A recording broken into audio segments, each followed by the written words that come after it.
please be seated.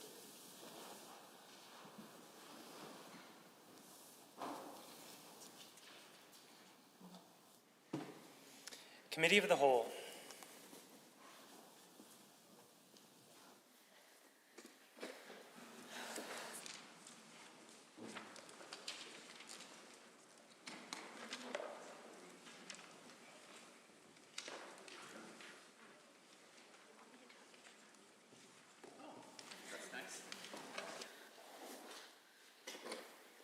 Honourable members, I would like to call Committee of the Whole to order. Committee of the Whole has under consideration Bill 54, Irrigation Districts Amendment Act 2021. Are there any members wishing to join debate? Seeing the Honourable Member for Edmonton Gold Bar. Well, good evening, Madam Chair. It is a pleasure to rise and offer a few comments about Bill 54, the Irrigation Districts Amendment Act. An act that, as I understand it, enables irrigation districts to procure loans for the purposes of investing in expanding their infrastructure. It is certainly something that our caucus thinks is worthy of support, and in general,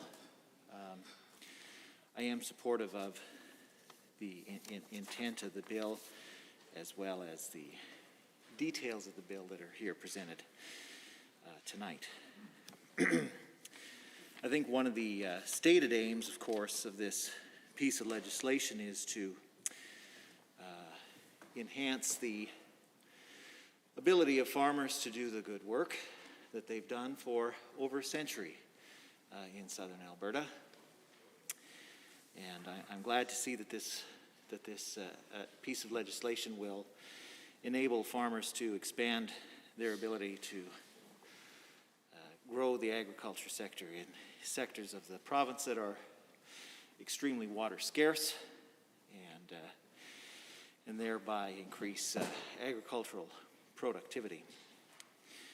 You know, the Minister of Agriculture has spent a lot of time in this chamber talking about how much he supports agricultural workers in this sector, and I'm sure that when he brought forward this bill, it was his intent to do so in support of agricultural workers. It is a shame, Madam Chair, that same minister, it turns out, knowingly hid information to keep the workers at Cargill safe. We had hundreds of people get sick, 3 people die in the largest outbreak of COVID in all of North America. He knew about it and he hid that information from people, and 3 people are dead as a result of it. So it's a bit rich when the minister stands up and says that he is... 23H makes allegations against another member, imputes false or unavowed motives. That's exactly what we just heard. I would ask you respectfully to have the honourable member withdraw his remarks and carry on in a different manner. Good job, the Honourable Member for Calgary McCall. Thank you, Madam Chair. It's not a point of order. It's something that was reported with respect to government documents. With respect to Cargill outbreak, that's a matter of public record. It's a matter of debate. It's not an allegation. It was something that was reported publicly, and it's not a point of order. Honourable members, there's a number of issues in which the members' words we could take with. One in which being part of this matter is before the courts right now, so this may fall under sub judice and not be a topic in which members of this assembly should be discussing. The second matter that I would caution the member and strongly advise him to apologize and withdraw, as he was most certainly making unavowed motives towards another member in this chamber. The Honourable Member for Edmonton Gold Bar. So, just for clarity, Madam Chair, are you requesting that I apologize and withdraw my comments? Yes, please. Okay, then I do so and wish to continue. it is quite clear that under any normal circumstance, this kind of minister would have lost his job months and months ago. And this bill would have been presented by another Minister of Agriculture. But it is something indeed to see this government so unconcerned with the suffering and death of Albertans that they don't even have the moral courage to do the right thing when somebody has knowingly committed this kind of act and resign. The only words of comfort that I can offer to the families at Cargill is that that minister and the rest of the executive benches will be replaced after the next Alberta election with a much more caring and competent government. And I hope that that provides some glimmer of hope and comfort to families who are mourning the sickness and loss of loved ones. Member for Leduc-Beaumont. Madam Chair, 23BI speaks to the question that's not under discussion, or speaks to a matter that's not currently under discussion. I would just ask that he focus back on the bill that we have in front of us. The Honourable Member for Calgary-McCall. Thank you, Madam Chair. Again, it's not a point of order. I think member has just started talking about, and in general, Chair have provided a lot of latitude to the members when they are making their point. And then member is talking about agriculture bill, and I think it's fair to talk about the minister and how he has done on this file. It's not a point of order. I guess my colleague will take a more cautious approach going forward. I think that's a wise piece of advice for the Honourable Member for Edmonton Gold Bar. I, again, will express caution around imputing false motives towards another member as particular minister in this chamber. Also matters that are before the court. And let's just get back on topic. Have a wonderful evening. The Honourable Member for Edmonton Gold Bar. Thank you, Madam Chair. I appreciate your guidance as always on this matter, and of course, I would suggest to all members of the chamber that of all of the people who get up to speak, I am often the most cautious with my words, and so I would encourage all members to follow my own example and temper their comments as carefully as I do. You know, it's interesting, Madam Speaker, or Madam Chair, I want to spend a moment to just talk about the significant impact that irrigation has had on the fortunes of the province of Alberta. As we all know, before Alberta was created as a province, the Palliser expedition was sent forth from eastern Canada to survey large portions of western Canada for its suitability for agriculture. And what the Palliser expedition came back and reported was that there was this massive area of land, roughly in the shape of a triangle, that stretched from what is now central Manitoba all the way to the eastern slopes of the Rockies, from the Canadian-American border to the outskirts of Edmonton, practically. A triangle of area, Madam Speaker, or Madam Chair, that in his estimation was not suitable for cultivated crops.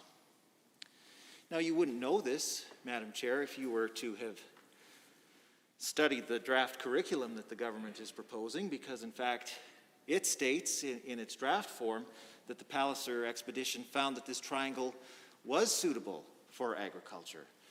But nothing could be further from the truth, and I worry deeply, Madam Chair, that our future students will learn a gross misrepresentation of the truth in social studies class should this draft curriculum see the light.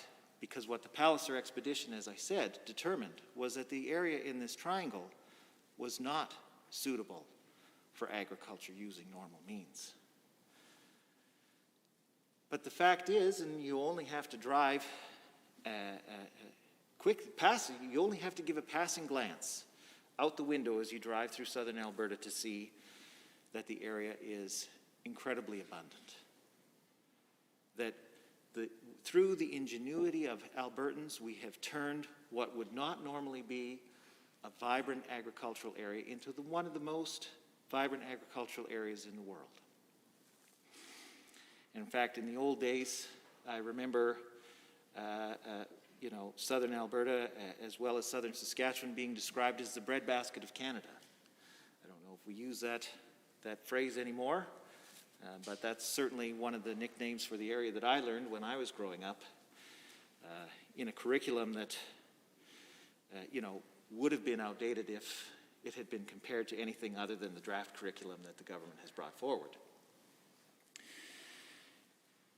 And one of the reasons that the agricultural productivity of southern Alberta is so high and so world-renowned is because of the significant investments that we have made over the past 100 or so years into the irrigation of that area. Because it's only through irrigation would we have enough water to provide sufficient water for the crops that are grown in that part of the world. And I think, Madam Chair, it is incredibly important that we keep in mind how precious water is to the success of the agricultural industry. Now, the government has admitted as much when they bring forward this bill to enable the irrigation districts to make significant investments to expand the infrastructure that they have to make available to farmers. But it's interesting, Madam Chair, because when it comes to protecting water quality and water quantity, this government seems to be doing everything in its power to make sure that the irrigation districts don't have access to the volumes of clean water that are needed to make sure that our farmers can make a living and contribute to a successful agricultural sector. There are a number of concerning issues facing the farmers and ranchers of southern Alberta right now with respect to both water quality and water quantity, Madam Chair.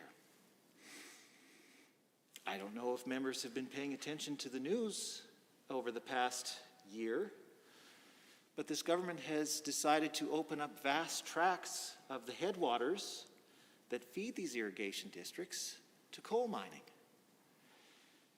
And it's well documented the impact that coal mining will have on water quality in these watersheds.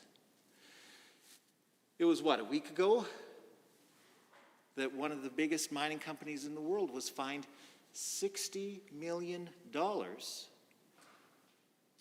for contaminating a BC watershed with calcite and selenium from with the byproducts of their mines. That $60 million fine was the largest fine ever levied under the Federal Fisheries Act. And what people need to keep in mind, Madam Chair, is not just the value of the fine that was levied against this coal company. It's also the value of water that was lost because of the activities of this coal company. That $60 million likely doesn't even come close to capturing the lost value of the water in that BC watershed because it's been contaminated irreparably for generations with the byproducts of those coal mining activities.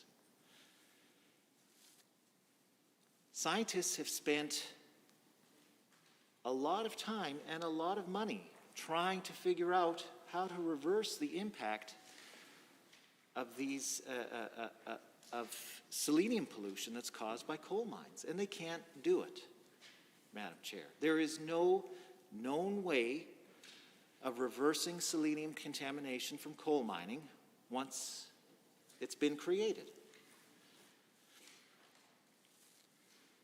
And the people in the Elk Valley of BC know that well enough. And that $60 million fine doesn't even scratch the surface when it comes to repairing the damage that has been done to that. Now, Madam Chair, all you have to do is transplant that same coal mine onto the other side of the Continental Divide, and just imagine the impact that would have here. Imagine if every rancher along the Old Man River who drew his water from the Old Man River, the South Saskatchewan River, had to figure out a way to decontaminate that water of selenium before he could spread it on his crops. It can't be done. How much damage would that cause every rancher in those watersheds? And how much more would the irrigation districts have to invest just to repair the damage that this government seeks to do with its misguided coal policies? I don't know, Madam Chair. I suspect that if this legislation were to be put in place and irrigation districts would have to take out loans to repair that damage, the loans would be so high that they would never be able to pay them off.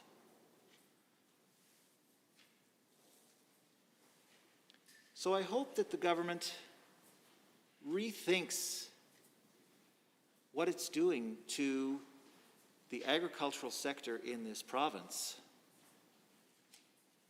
and follows up on the good work that is being done with this bill and supporting our agricultural industry, and step away from its misguided intentions to mine coal in vast swaths of the eastern slopes.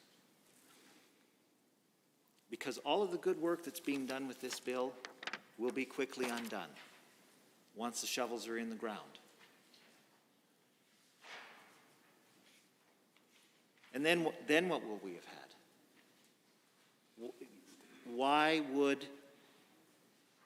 How could the government justify investing hundreds of millions of dollars into an irrigation system that at the end of the day doesn't work?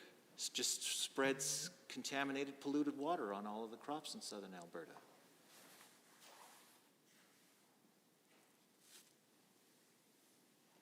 So I sincerely hope that as the government passes this legislation, as I expect it will, that it gives serious thought to the other things that it can do to make sure that our agricultural producers are successful and that they have the clean water that they can rely on. But it's not just water quality that's at issue right now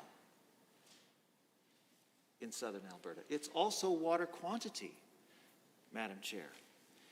Now, we all know that irrigation districts are the largest users of water in the entire province.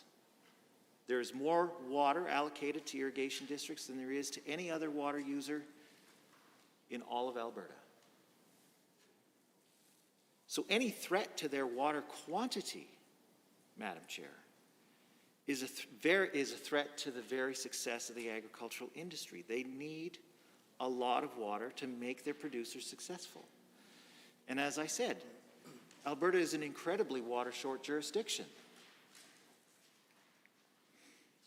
So it's extremely concerning to me, Madam Chair, that the Minister of Environment sees fit to monkey around with the allocation order concerning allocations of water in the Oldman River Basin.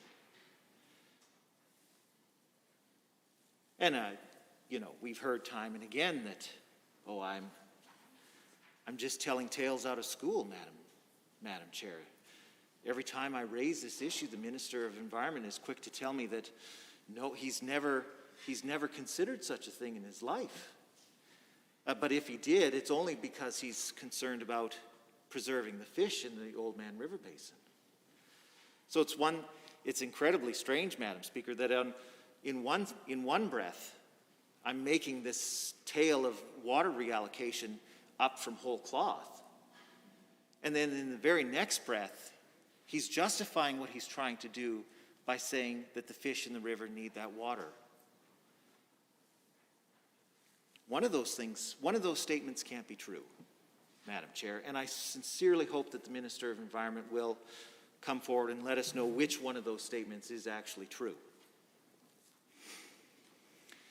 But moreover, if he were genuinely concerned about just providing enough water to make sure that the fish had healthy habitats, he could do that without threatening, without making any other changes to the allocation order. But that's not what his ministry has contemplated. His ministry was on a road show through November and December, floating potential changes to the Oldman River Basin water allocation order that would give millions and millions of liters of water for vague industrial purposes. He won't go so far as to say that it's for coal mines.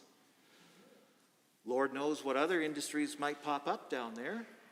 I don't know, maybe he's planning to build a bunch of accordion factories and they need a bunch of water.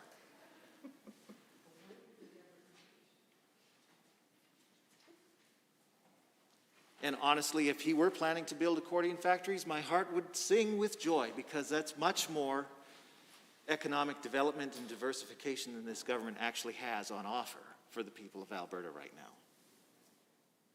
No, the only proposed industrial activities in the Oldman River Basin right now that could possibly benefit from a reallocation of water. Are there any other members wishing to join debate on Bill 54, the Honourable Member for Brooks Medicine Hat? Thank you, Madam Speaker. I just wanted to be able to speak to Committee of the Whole as I spoke to second reading yesterday. Bill 54 is a huge deal in my riding. It represents a massive commitment from our government to invest in agriculture and invest in our economic recovery and in diversification. The Irrigation Districts Amendment Act is a piece of legislation, as we know, that empowers irrigation districts to be able to borrow.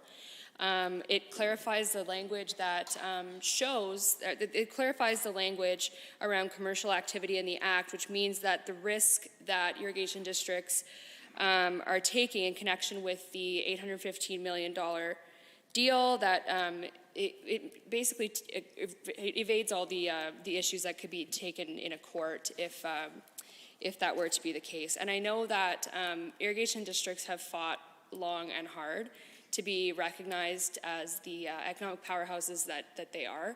And I'm glad to say that our government has invested in that. Of course, there's a significant investment from the Canadian Infrastructure Bank. And with that being said, that makes this legislation even more timely, Madam Chair. It shows that this legislation is needed. It shows that this legislation is pretty straightforward. And I'm actually really glad to see that this is a point of unity in this chamber, that we can all agree that our agriculture sector is worth defending and worth investing in. I know that I have a private member's motion coming up that actually talks about the agriculture industry and its centrality to our success and future in this province. So as the MLA for Brooks Medicine Hat, I represent one of the largest irrigation districts in the province, the Eastern Irrigation District.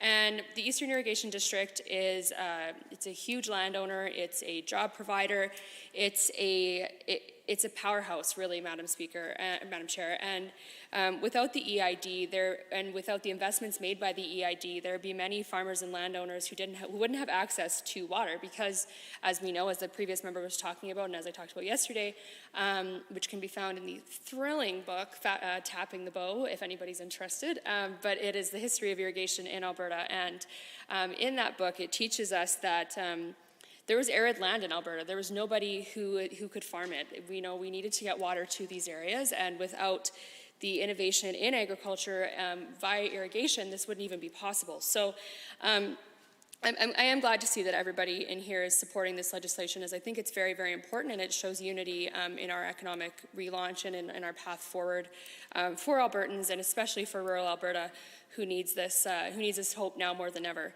So, Madam Chair, I know that we talk about a lot of things. We do talk about agriculture quite often in the House, but I don't think we ever talk about it as much as we possibly should, because throughout the pandemic, agriculture was there when other industries couldn't be.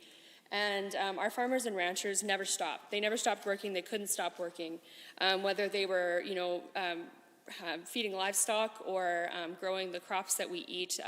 We are the breadbasket of the country, and we need to be able to continue to do that good work. So I was very pleased to join the Ministry of Agriculture, as well as the Premier and Minister of Environment, as well as other MLAs and our irrigation districts that we represent in Calgary at the Big Four when this announcement was being made. It was a real good news story, Madam Chair, because it brought so many people from across the province together to talk about just how much work our irrigators do and how valued they really are. So I'm very, like I said, I'm just very glad to see that. We know that water is a very precious resource. And the Minister of Municipal Affairs and Transportation once told me that whiskey is for drinking and water is for fighting. So that reigns to be true, because we know that water is not, it's a finite resource, and we need to be able to manage that resource effectively. And when we're talking about water, we also need to talk about ways to store water and use it more efficiently. We know that the South Saskatchewan River Basin is maxed out on water allocation, which means that there will be no more water allocation given from the South Saskatchewan River Basin. So that impacts farmers and ranchers across the province. And then the question becomes, how do we grow more with the same resource? How do we do more with less? And so how we do that, Madam Speaker, is by investing in infrastructure like pipelines. So converting open culverts to pipelines will allow these irrigators to be able to do more with the same amount of water allocation, therefore decreasing their environmental impact, decreasing the amount of water that they're using from the river, and being able to feed more people, which I think is a really, really wonderful thing.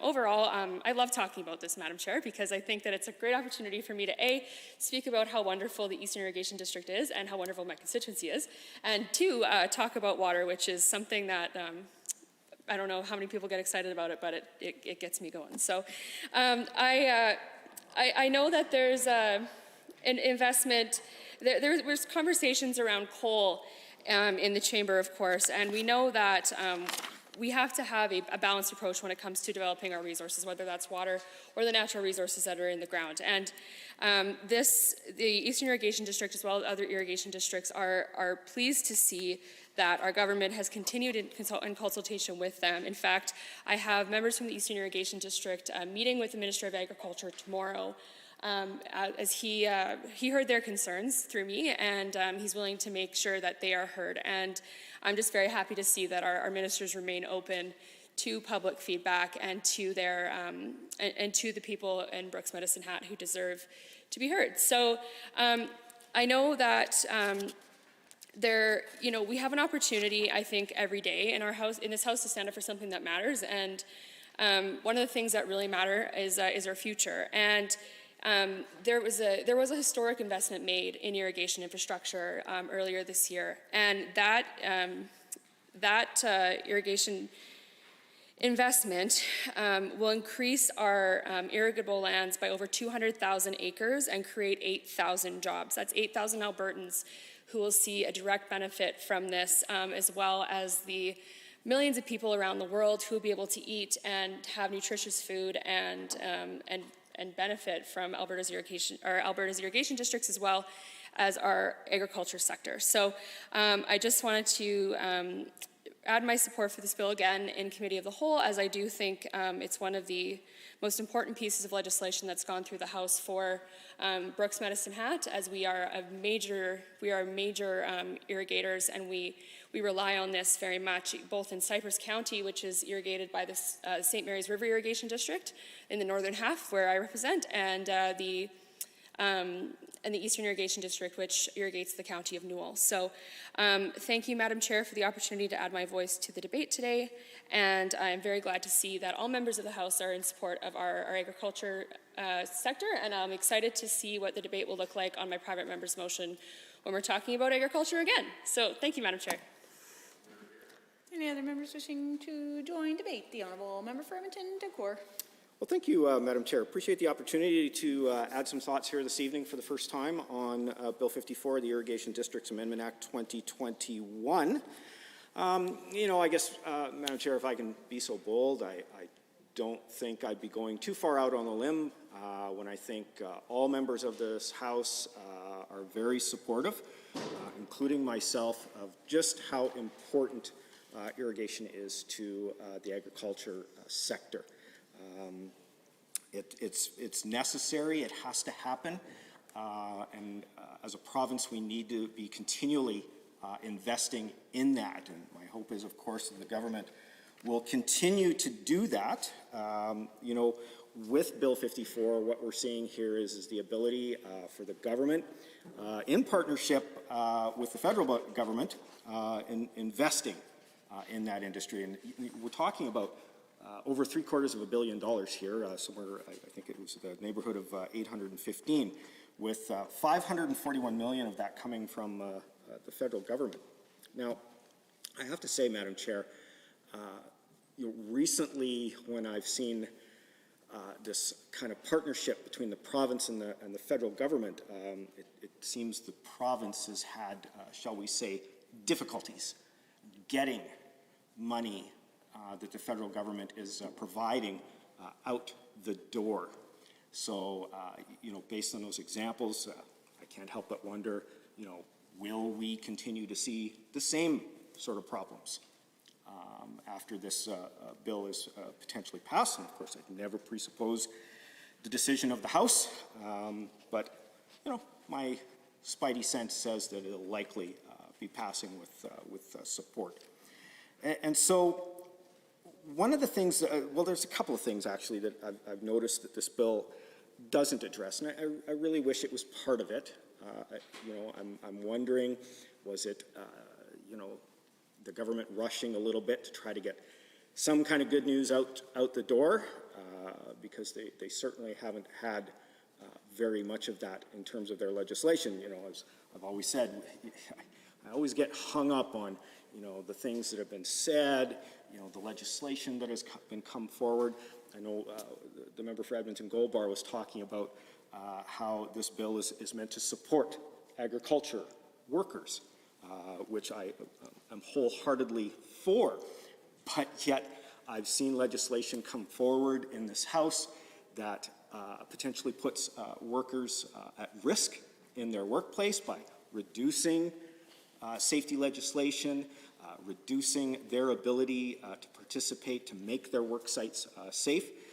We've seen changes that have made agriculture workers themselves at greater risk. So when you see legislation like this coming forward, Madam Chair, like Bill 54, being touted as supporting workers, but yet what you've done before hasn't supported them. So I can't, again, help but question, will you get the money out the door that the federal government is providing for this? And will you actually support the workers? Because what I've seen thus far doesn't necessarily do that. So the other part that I've noticed in terms of concerns that this thing doesn't address is some of the drainage infrastructure in the north part of the province. Why was that left out? Was it you didn't get to it, or maybe we'll do that later? What's the case? I mean, you had a great opportunity here to support northern Alberta in terms of that. So maybe perhaps through more discussion here in committee of the whole, maybe we'll see some answers around that. And, at least if there is something coming, then folks in northern Alberta will be given some heads up about that. And so with the amount of money that we're talking about being invested, again, going back to my friend from Edmonton Goldbar, talking about the decisions around coal mining and the negative effects.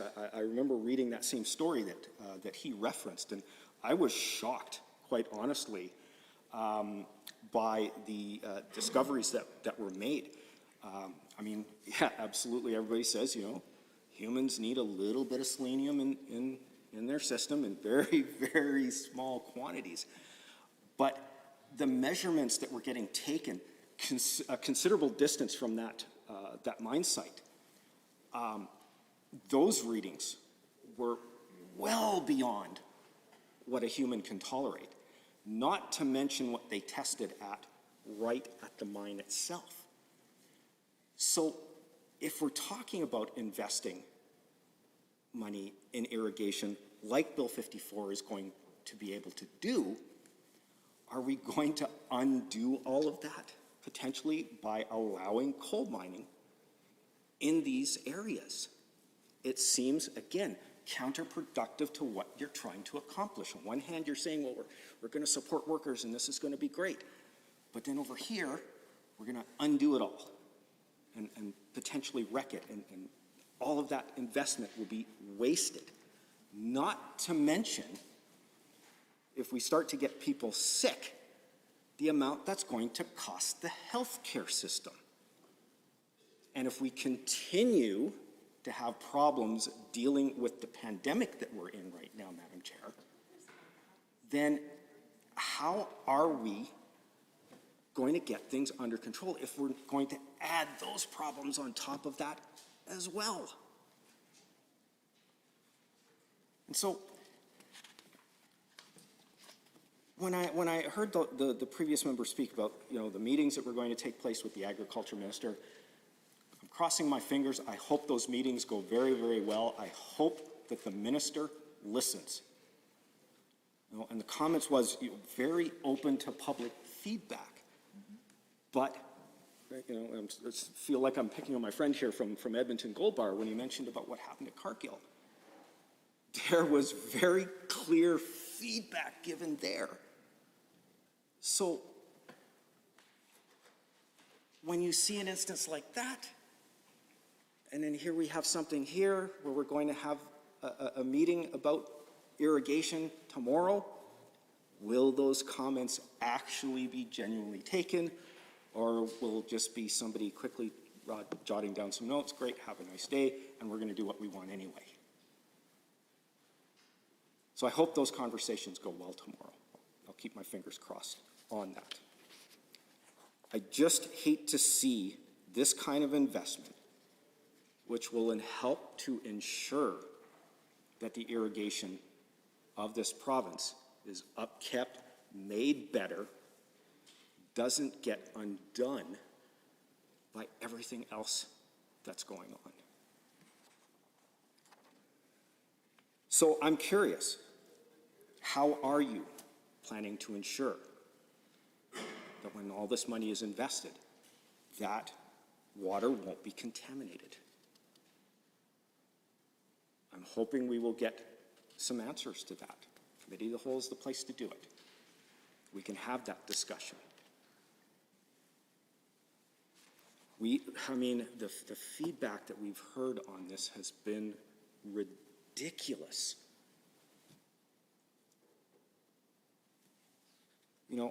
I am curious with regards to one piece of Bill 54, why only 8 of the 13 irrigation canals are registered for the program. Why not the others? And again, I'm finding myself going back and thinking, well, this government doesn't pick winners and losers. I've heard that over and over again. But yet, when we see things like childcare, we've clearly seen winners and losers chosen there. Yet, here we have only 8 of the 13 districts. Are you picking winners and losers?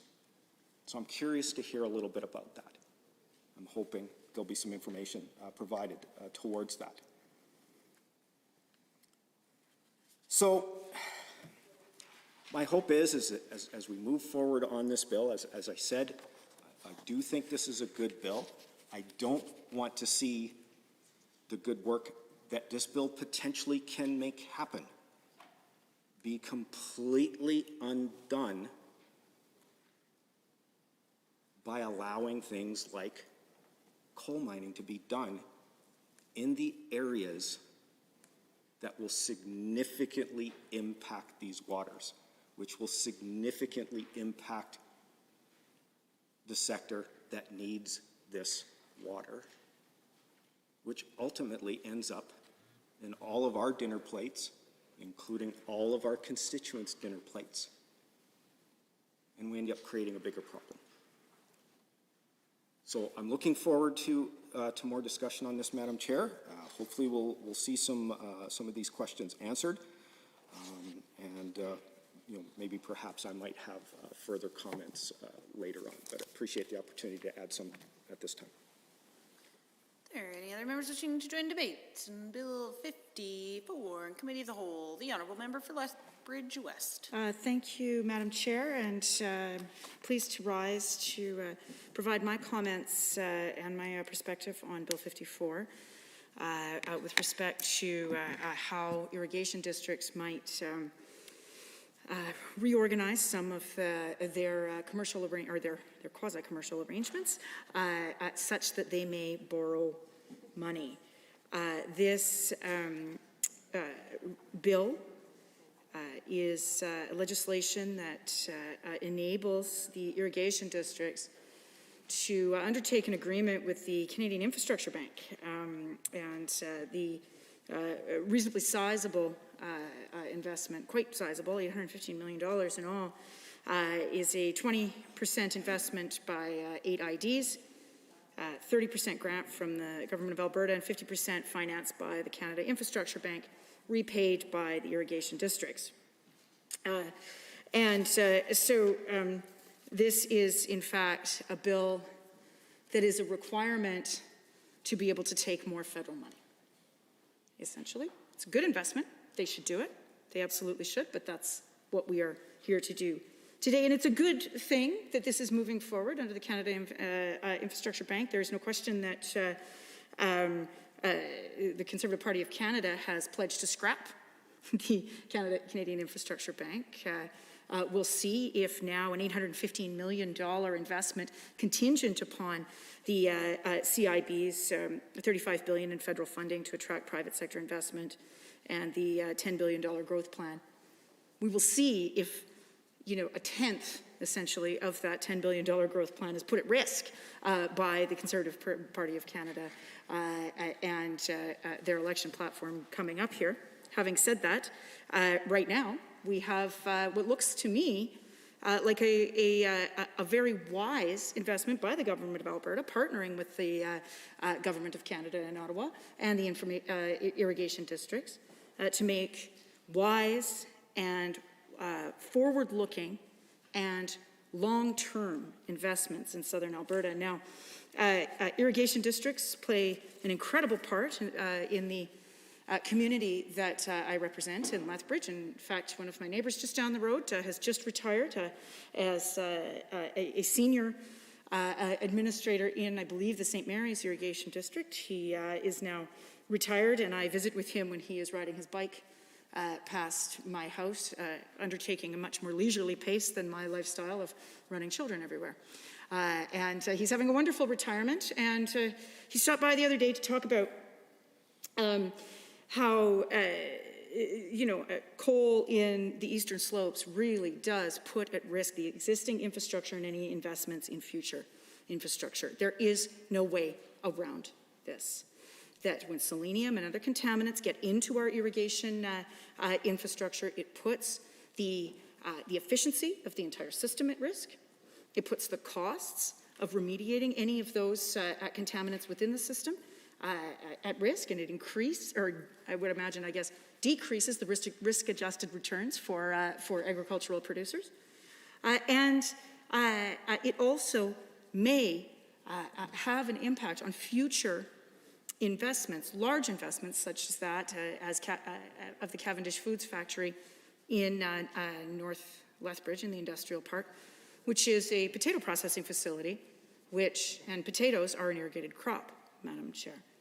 So these are extremely important issues in the city of Lethbridge, and to anyone who has an attachment to irrigation, which, as my honourable colleagues have explained, really has built much of the economy in southern Alberta.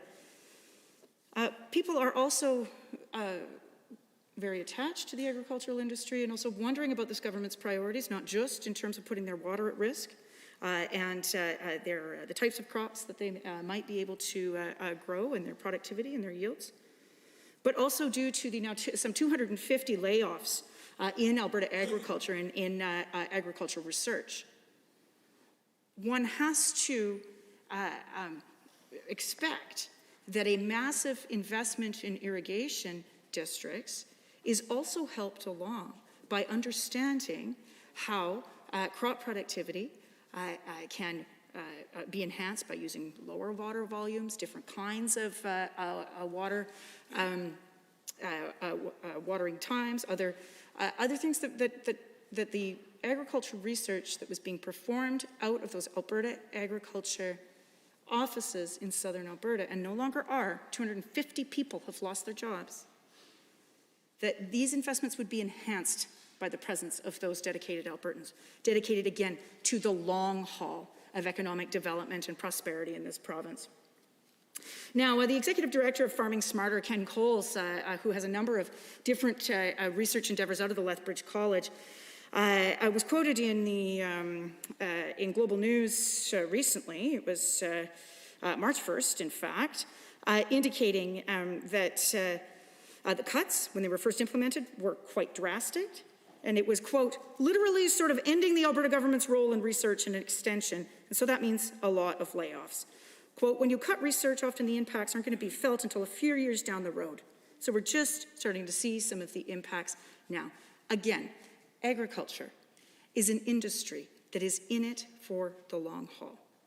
We know that it is an industry that partners with Albertans for our shared prosperity, but it also is looking towards the future. Now, in fact, this particular investment is going to apparently go quite a long way to increasing our number of irrigated acres by 200,000 without increasing our water allocations.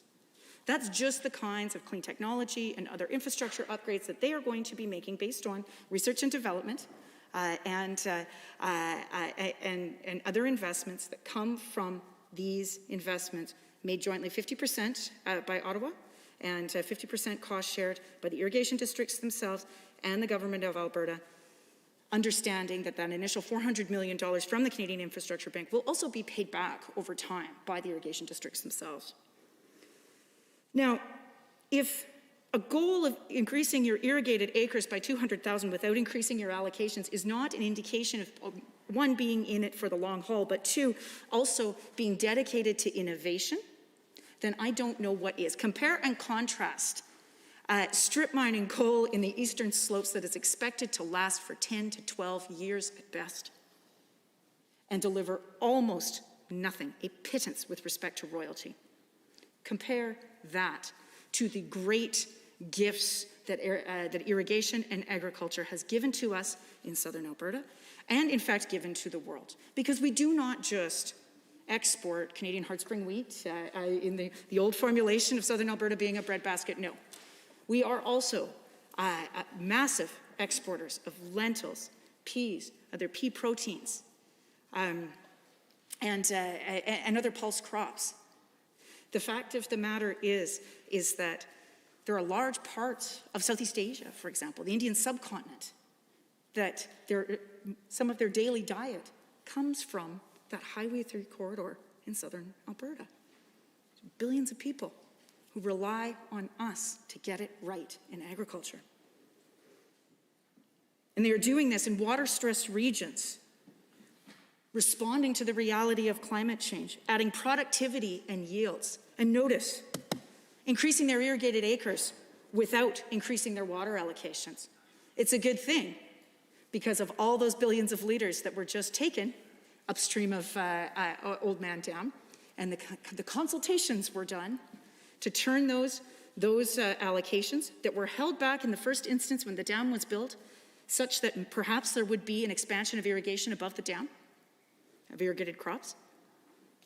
But those volumes were held back, and now we learn via a PowerPoint presentation that possibly those are volumes that are going to be signed over to industrial use and not to support the folks that we are here to support tonight with the passage of the eventual passage of this bill. So in sum, to provide my comments at this committee of the whole stage, I am pleased that we will be moving forward with this considerable investment in southern Alberta, in our economy, in our water, in our agricultural sector, in clean technology, in research and development. I'm pleased that we are doing that despite the massive amounts of layoffs, 250 in Alberta agriculture, despite the cuts at Lethbridge College and in some of the programs at the University of Lethbridge that also support these endeavors.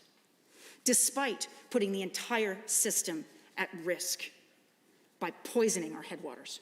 Despite all of that, our agriculture sector will be supported by this legislation and will in fact contribute to the long-term safety, or security, food security of our province and across the country and indeed around the world. Thank you, Madam Chair. Any members wishing to join debate on Bill 54 in Committee of the Whole? The Honourable Member for Edmonton-Goldbar. Thank you, Madam Chair, and I'll keep my comments brief because I know that my colleagues are eager to move on with the agenda for this evening. But I just was reminded by some of the comments from my friend from Lethbridge West around agricultural research, and the tremendous investments that we're making to support the irrigation districts is dependent upon a number of investments, as she quite well highlighted. Investments in clean, adequate supplies of water, investments in agricultural research and innovation.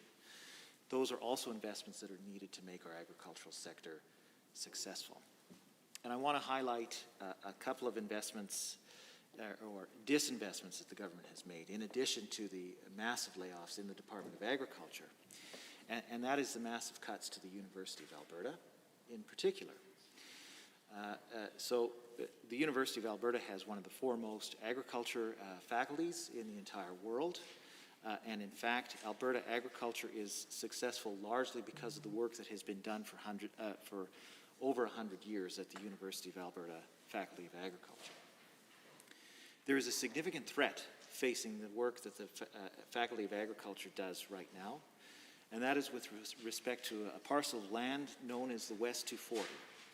Now, my colleague from Edmonton Riverview is well acquainted with that land as it resides in her constituency, but it is one of the foremost research plots for agricultural crops in the entire country, Madam Speaker.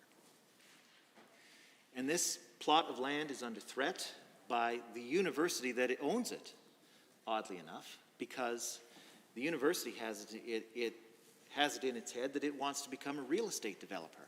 And it looks at this land in the West 240 and it says, you know what would be better here than one of the world leading agricultural plots of land? Condos.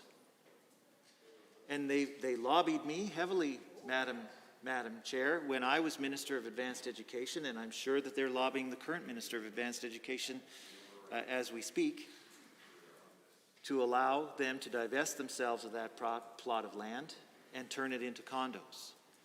Madam Chair, the Dean of Agriculture, all of the Faculty of Agriculture could not have made their case more strongly to me that the West 240 at the University of Alberta needs to be protected for future generations of agricultural researchers. And so I certainly hope that the Minister of Advanced Education and his colleagues in Executive Council do not give in to the lobbying at the university that's going on from the University of Alberta to turn that over to the Land Trust and turn that land into condominiums. That would put the future prosperity of our agricultural sector at risk. And despite what the university executives say, you cannot replace that research overnight. They continue to claim that just north of St. Albert, they've got the university farm, that could be turned into a successful research station. Nothing could be further from the truth, Madam Speaker, or Madam Chair. The soils are completely different. The climate is significantly different enough that all of the research that is done there cannot be meaningfully translated to the university farm north of St. Albert.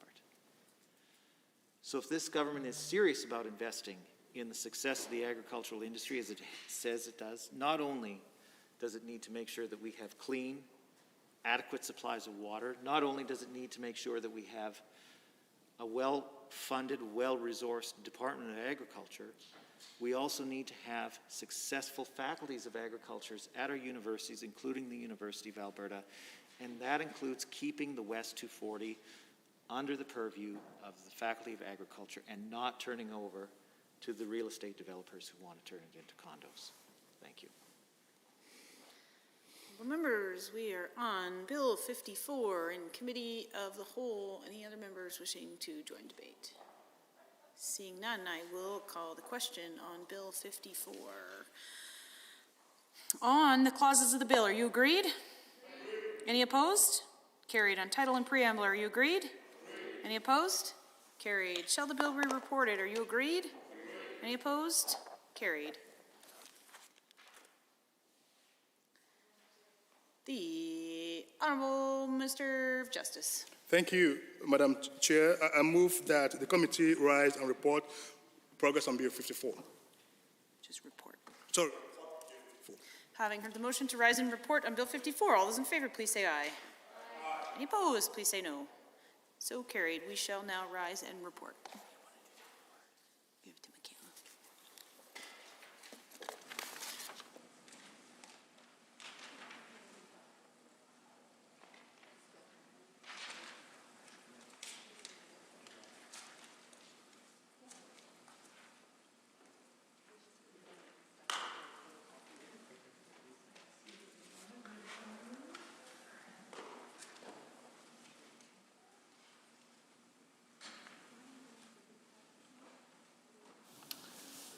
The Honourable Member for Brooks Medicine Hat. Madam Speaker, the Committee of the Whole has had under consideration certain bills. The committee reports the following bill, Bill 54. We concur in the report. All those in favor, please say aye. Any opposed, please say no. So carried.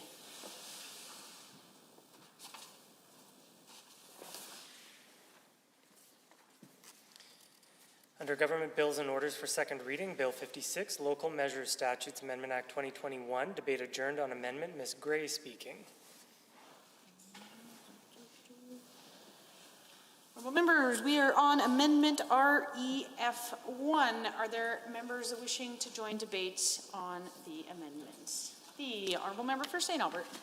Thank you, Madam Speaker. It's my pleasure to rise and speak to the amendment on Bill 56, Local Measures Statutes Amendment Act. I just wanted to do a little high level, first of all, before I get into some of the details. So I think that just so we're clear about what the main things are that Bill 56 does. So the first thing that Bill 56 does, it extends the Municipal Sustainability Initiative and delays the implementation of the replacement program, which we know would have been the local government fiscal framework. And, I think that is really significant because it is one more thing that this particular government has kicked down the road. And it is having significant negative impacts on municipalities now, and it will into the future. The second thing it does is it legislates the cuts to the MSI program, which you can plainly see in the bill. And, we've heard the UCP argue that although there's a cut, they are indeed front-loading some cash to ease some of the current burden on municipalities, which is true. The problem is what follows after that. So it is one thing to say, well, it's all good right now. The problem is that 1 year without significant pressures is fine, but that's not how you build and grow and sustain communities. The third thing that obviously that we are concerned about are the changes to the funding updates to the 911 system. Now we understand that is federally mandated. However, what this particular government is choosing to do, just like they continue to do in so many other areas, is sort of turn their back and pass on these costs to individual Albertans, just like they continue to pass on costs to municipalities. So I think when you look at, it would probably be okay, Madam Speaker, if you looked at one of the downloaded costs and think, okay, well, this is it. Things are difficult right now. Perhaps municipalities can look at this and look at ways to manage these really deep cuts, but that's not it.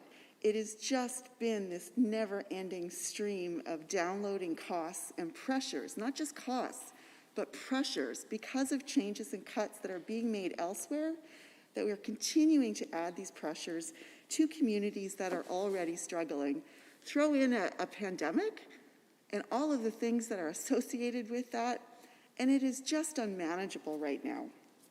So I represent the city of St. Albert, and so I'm going to speak to some of the impacts that this particular piece of legislation will have on just one community in Alberta.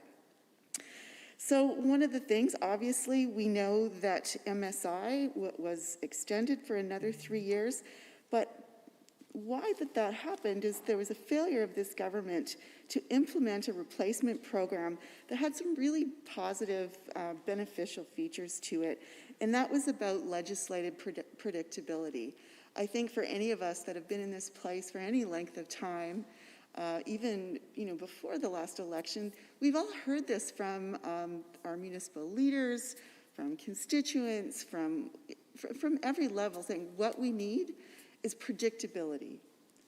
We need predictability, we need transparency, and we need honesty. Well, we're not getting much of that from this particular government or this legislation, or this piece of legislation, to be honest.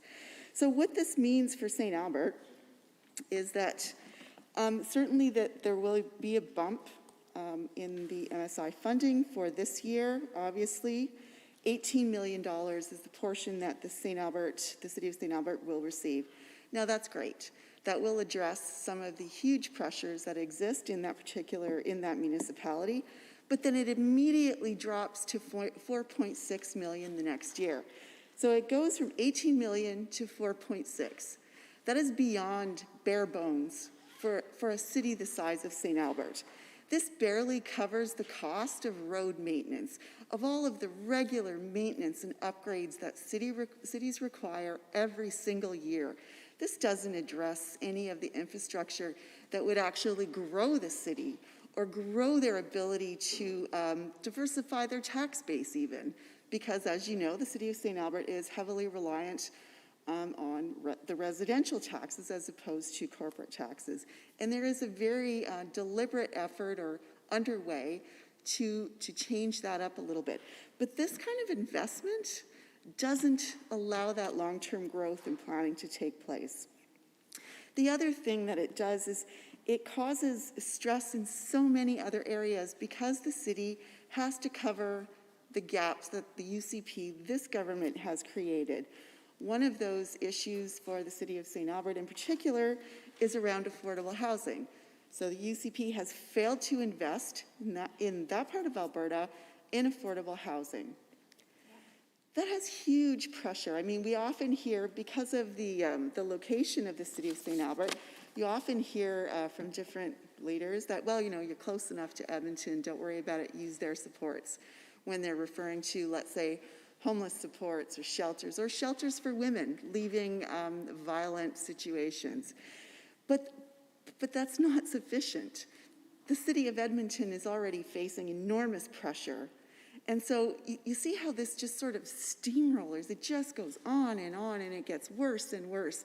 And everything that is downloaded in terms of cuts, in terms of pressure, decreases the quality of life for Albertans.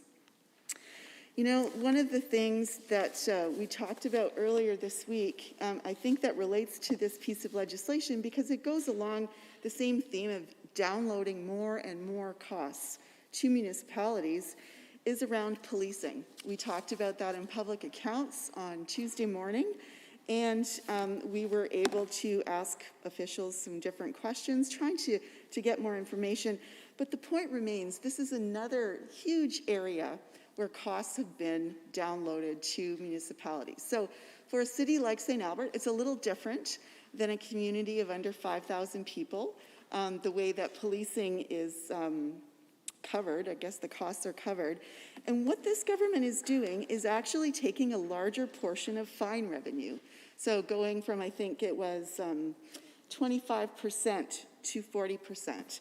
Now, that might not sound significant, but it is, because these are millions of dollars in fine revenue that the city of St. Albert relied on to pay for things like enforcement, like public education, all of these things. All of these things were paid for. But once again, because they're just chipping away at what or how they support municipalities and other communities around Alberta, there's increased pressure. And it's not just the city of St. Albert, Madam Speaker. Not too far from St. Albert is, for example, Lac St. Anne County. Yeah, okay. Okay, So going back to the referral amendment, why I think that we need to refer this and explore further are some of the reasons that I'm outlining. And it's really important that we listen to these municipal leaders, and I think they've been very clear. They've been on the record going back to 2019, talking about the dangerous path that we're on, giving examples of that. And what this piece of legislation does is it just adds to that. So, Madam Speaker, you know, I think that we can all agree, at least on this side anyway, that what this piece of legislation very clearly does is it makes life more unaffordable and more difficult for Albertans. It will lead in many cases to increased property taxes, you know, and then you will have some communities, municipalities really struggle with not doing that to their citizens for whatever reasons that is. They're just unable to sustain any more increases at all. You know, it doesn't fit with the direction that a particular council or mayor or reeve has endorsed. But what that means ultimately is that the people that live there end up paying for it. They pay for it either if they increase their taxes, they pay for it, but if they don't, they pay for it with a loss of service. Whether that's a loss of a community service, whether that's a loss of housing supports, whatever it is a loss, and ultimately it is Albertans that will pay for it. This, you know, it's just, I just can't say it enough. It is just this pattern of downloading costs, but not just that, it's just this, I describe it like a shell game. You know, those old-fashioned carnival games where you put something under the shell and then you move them around and try to figure out where it is. That's what this is like. And I find it so strange that often, you know, Madam Speaker, we'll hear these different bills as they're trotted out by people, and they're standing up and talking about them, and it's like, this is a historic investment in policing, $286 million or whatever it was, when really, it was shifting, right? It was shifting the cost. Who's going to pay for it? Well, we're going to make municipalities or communities under 5,000 people, they're going to start paying. We're going to be removing or taking more fine revenue from other municipalities. So it's this massive shell game. And what this piece of legislation does, it just underlines the fact that this is the continued direction that we're on. So, Madam Speaker, I am incredibly disappointed, but absolutely not surprised that we're seeing legislation that will do the things that I think communities all around Alberta feared would happen. I think they feared and understood that there were cuts coming. There were likely cuts coming. I don't believe they anticipated or expected them to be this enormous or for the costs to be this large for them to bear. So, Madam Speaker, with that, I am going to end my comments on Bill 56, Local Measures Statutes Amendment Act. Thank you. Honourable Member, Standing Order 29-2A is available. The Honourable Member for Edmonton Decor. Madam Speaker, I did want to ask, because the member from St. Albert was talking about how Bill 56 is going to impact her constituents, specifically in St. Albert. And of course, I know about the member's extensive history within the disability community, the challenges that they face day in and day out with just trying to eke out an existence, let alone trying to chase after their hopes and dreams. And so I'm wondering if she might want to comment a little bit, because certainly folks in the disability community that live in St. Albert also live in Edmonton Decor, and I'm wondering what kind of challenges Bill 56 could pose for not only her constituents, but the constituents of Edmonton Decor as well. The Honourable Member for St. Albert. Thank you, Madam Speaker, and thank you for the question.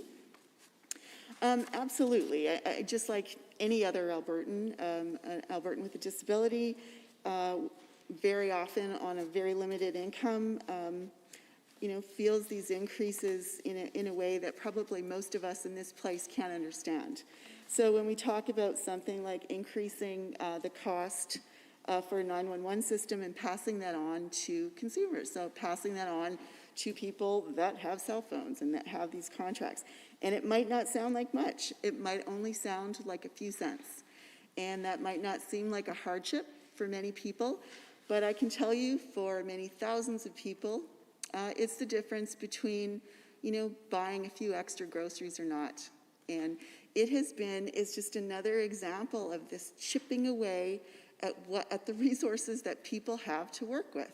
Most people do not have an ever-expanding source of revenue, right? They have set budgets.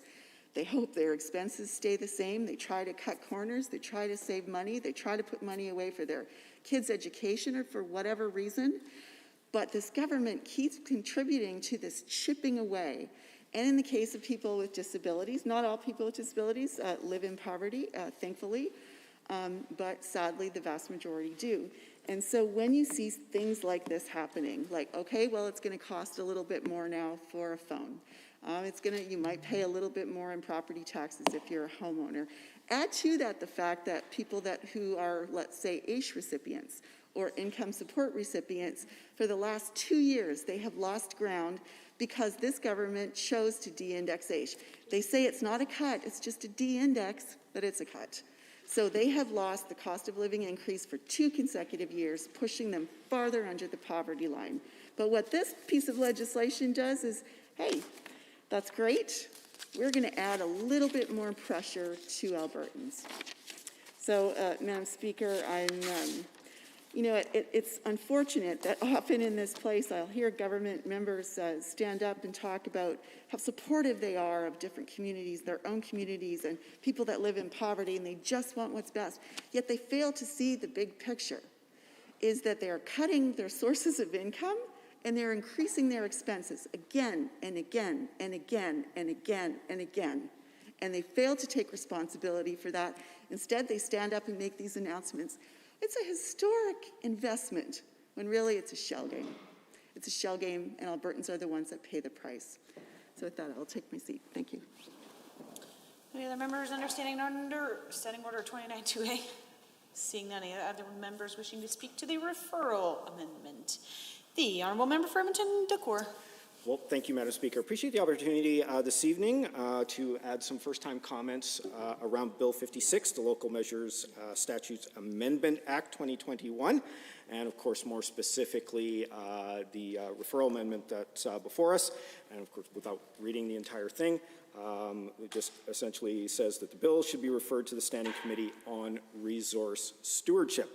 I think one of the main reasons this Assembly should send it to committee, because it seems like maybe we should be calling this bill something along the lines like, we're not done shortchanging municipalities yet. Because that's certainly what Bill 56 as a whole does. I don't think municipalities were consulted on this. We have seen time and time again moves by the government to make life more difficult for municipalities, which in turn makes life more difficult for Albertans that live in those communities. I don't know if we've seen Alberta as worse off as it is right now under this UCP government. And so when I think back, when I had the opportunity and honor to serve in the 29th legislature, I remember members that sit now on the government benches. I remember members that sit in the government caucus saying, this bill has to go to committee, time and time and time and time again. So here we are, yet again, asking that perhaps we should put the brakes on for a moment and refer this to a committee. So if you actually believe that that's true, that a bill should go through committee like this and get proper feedback, whatever it takes, and then bring that back to the Assembly with potential recommendations on either adding things, subtracting things, changing things a little bit. I have to say, the track record that I've seen thus far is that, well, all of a sudden, conveniently, the government is not so much interested in seeing bills go to committee. So again, I just have to question, did they actually believe that in the first place? Or what they seem to like to accuse us all the time of just opposing for the sakes of opposing. I'm wondering if maybe that was what was really going on. And so, why would you do something, and I know the member of from St. Albert had touched on this a little bit, around 911. I'm curious, where in the 300 and whatever trillion zillion page platform you guys had, does it say we're going to force municipalities to pay $41 million in upgrades and increase people's bills to pay for it? I want to know what page that's on. I kind of don't remember hearing about that. And yet, I've heard about all the times we supposedly didn't campaign on that increase. So, it's curious when I looked at this. So a family of 4 with cell phones will pay an additional $25 a year because of this change. I realize that, yeah, $25 a year, that's probably not that much, really, for a family of 4. But yet, when we start to take in all of the different increases that have occurred under this UCB government over the course of time, we've seen the de-indexing that went on around personal income taxes, including de-indexing of ACE recipients, for instance, and the pressures that ends up creating. We've seen people's electricity bills go up. We've seen their gas bills go up. We've seen their insurance bills go up. We'll be seeing their property taxes go up. School fees increasing. And out of that family of 4, I bet you maybe there's a couple that might be heading to post-secondary institution, which have seen significant cuts in that department. Their tuition is going up. Oh, and hang on, we're not done yet. The loans that you're going to take out, we're going to see interest rates increase. I'm wondering what page all of that was on in that big platform commitment. Probably somewhere towards it in the really, really, really tiny print that you need a high-powered microscope probably to read. This is why the bill has to go to committee and why REF1 is so important. Here's your opportunity, perhaps maybe finally, to make good on what I used to always hear about why bills need to go to committee. Here's your chance. Do you actually believe that? Because currently, right now, the way Bill 56 in its form is, it's terrible. And I don't believe municipalities said, absolutely, I want to be on the hook for $41 million. Please, how fast can we get there? And all the other changes. You're already interfering with their ability to make decisions around land. Perhaps when we were talking earlier about that agricultural land being developed into condos. I guess if developers don't get their way, they're going to be coming to you for that, to get that overridden. Constantly adding costs to Albertans. Yeah, $25 here, not a big deal. Oh, $100 here. Oh, $50 there. Oh, $250 over there. If only it was that small. Some of the increases I've seen in people's insurance has been ridiculous. I had one constituent bring their insurance bill in almost 50% higher. This was a senior. And now you want to tell them out of Bill 56, well, your cell phone bill is only going to go up just a little bit. Come on. Here's an opportunity to send this to committee, actually go out talking to municipalities. Maybe you might want to engage Albertans as well. And I know that's been a struggle too. We've clearly seen that. and get a better handle on this. You know, one of the things that concerns me is around how you know, with regards to MSI and how it's, some of the funding is being front-loaded, because that, you know, that's going to help out. The bottom line is you still are shortchanging municipalities. You're going to just delay the inevitable the way you've got it currently set up. So yeah, hopefully they can make it one more year. We have to get Bill 56 in front of the Resource Stewardship Committee. Let them go out, get municipalities involved, find out what their feedback is on this. If you actually truly believe that committees are meant for this kind of thing, like what I heard in the 29th legislature.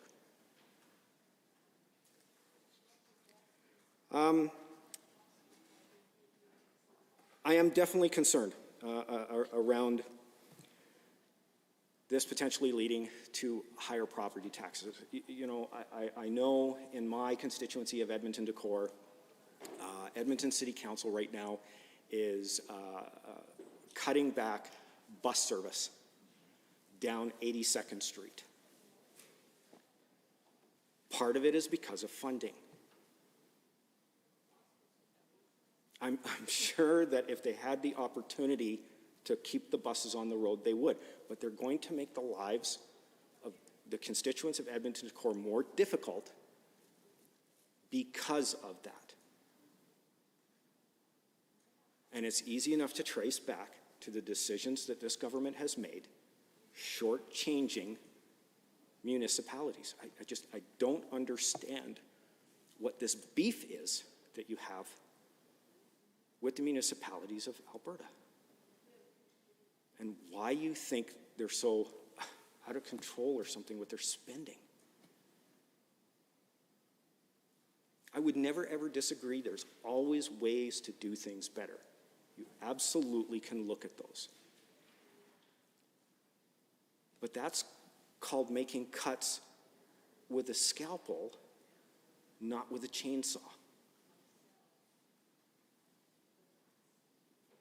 And so, Madam Speaker, if we get the opportunity to send this to the Resource Stewardship Committee, this will give us the ability to go out, find out what the implications of this bill will be, not only for municipalities, but ultimately for Albertans as well. Get their sincere feedback, take the time to do it right, and then take the recommendations from the committee, all of them, and possibly produce a piece of legislation that will help municipalities help Albertans. Because they need all the help they get right now. We've already put a foot on them to push them down already, with all the costs that they've had to absorb over just the last year. Just in insurance costs alone. I said I've seen it with my own eyes. Couldn't believe it. And I really think you need to rethink the implications around this 911 and how you could help municipalities with this, rather than just throwing them into the deep end of the pool and hope that they're going to be able to swim. Maybe some of the larger ones can figure it out, maybe. But considering, like I said, using the example in Edmonton-Decore of how they're cutting back on the bus service, I have a feeling even the big ones are struggling. What's that going to be for the smaller municipalities? Take the opportunity, vote in favor of REF1, send this bill to the Resource Stewardship Committee, and hopefully we'll get a chance to take a piece of legislation that in its current form is pretty bad, and maybe I'll use some of the words that I've heard before in the past, make it a little less bad by not ultimately downloading things onto the Albertans for which all of us were sent here to serve. I'm sure I'll probably have more to say about this later on, Madam Speaker, but for the time being, I will conclude my remarks and we will see what else is said. Standing Order 29-2A is available. The member that caught my eye is the Minister of Justice and Solicitor General, as the last 29-2A was the Opposition Caucus. Thank you, Madam Speaker. Madam Speaker, I rise once again to, respond to some of the comments that have been made by the member from, Edmonton, the call, and with respect to his submissions on the Referral Amendment to Bill 56, Local Measured Status Amendment Act 2021. Madam Speaker, if you carefully listen to all of the commentary from the members opposite, one thing is obvious. They still live as if though that they do not care about the economic and financial consequences facing our province. They speak as if though that we don't have a pandemic. I see the member from Edmonton, the core, heckling. I see the member from Edmonton Goba as well heckling. Madam Chair, Madam Speaker, that is consistent with what we have seen in this particular chamber from the members opposite. They talk, we sit down here, we listen. But Madam Chair, Madam Speaker, the point I was making, despite their heckling, is this. This is members opposite that have forgotten how we got here. Governments are elected to make responsible decisions on behalf of the people of their province, sometimes tough decisions that may not be popular, but one that is in the best interest of our province. That was the mandate that was handed over to this government in April of 2019 to ensure that we protect our province's best interest. A government... Members, everyone's had a chance to speak when it's been their turn to speak. Right now, the Honourable Minister of Justice is having his turn. I would like to hear him. The Honourable Minister of Justice, please proceed. Thank you, Madam Speaker. For 4 years, 2015-2019, they ran a multi-billion dollars in debt and deficit. Madam Speaker, they took a province with a combined debt of $13.9 billion to a record $70 billion. These members, Madam Speaker... Members, if you would like to have a turn to speak, you may do so when I call upon you. Until the order, the Honourable Member for Edmonton Gold Bar, I am standing, which means you are not speaking. There will be order in this assembly this evening. Let's try this again. The Honourable Member or the Honourable Minister of Justice. Thank you, Madam Speaker. Sometimes the blunt truth is hard for the members opposite. Those are the facts, from $13.9 billion in combined provincial government debt to a record $70 billion in short 4 years.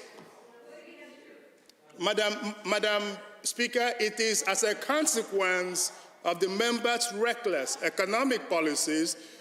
Would the Honourable Member for St. Albert like to wait until she is called upon to have her turn to speak in this assembly? There will not be two conversations happening at the same time. There will be one. The Honourable Minister of Justice. Thank you, Madam Speaker. I hope that the people of our province, wherever they may be tonight, are tuning in and listening and watching this debate. That is the extent of the decorum that we get from the members opposite.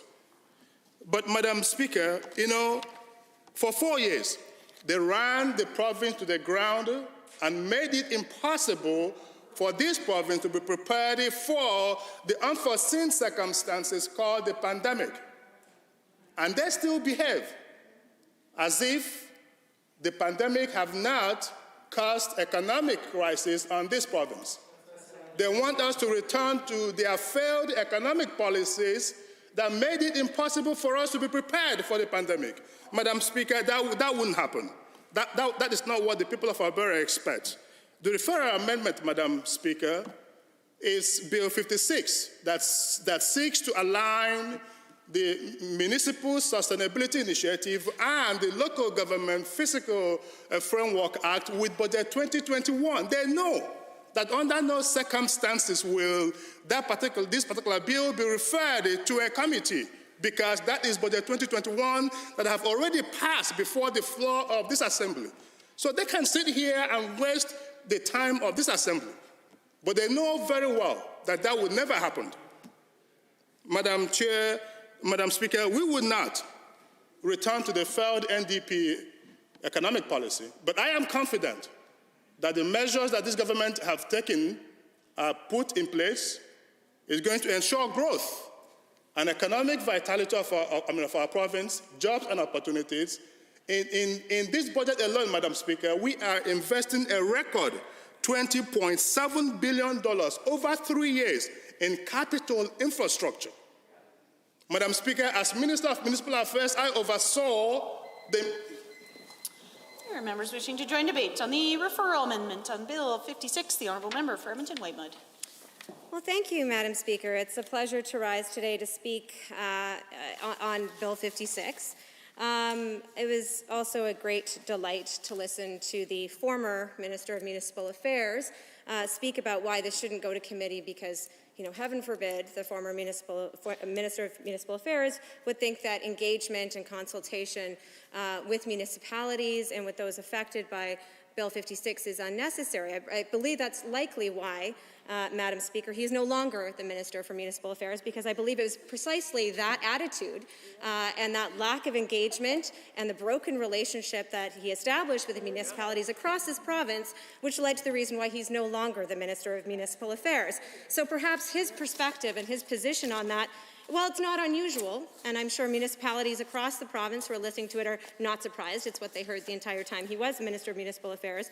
But we on this side of the House, Madam Speaker, are interested and are very interested in engaging and consulting and listening to municipalities who've actually spoken out a number of times with concerns with respect to the impact of Bill 56. Now, the referral brought by my honourable colleague to refer this to the Committee for Resource Stewardship is precisely to give the opportunity to the government to do what they have not done already, which is to listen to municipalities.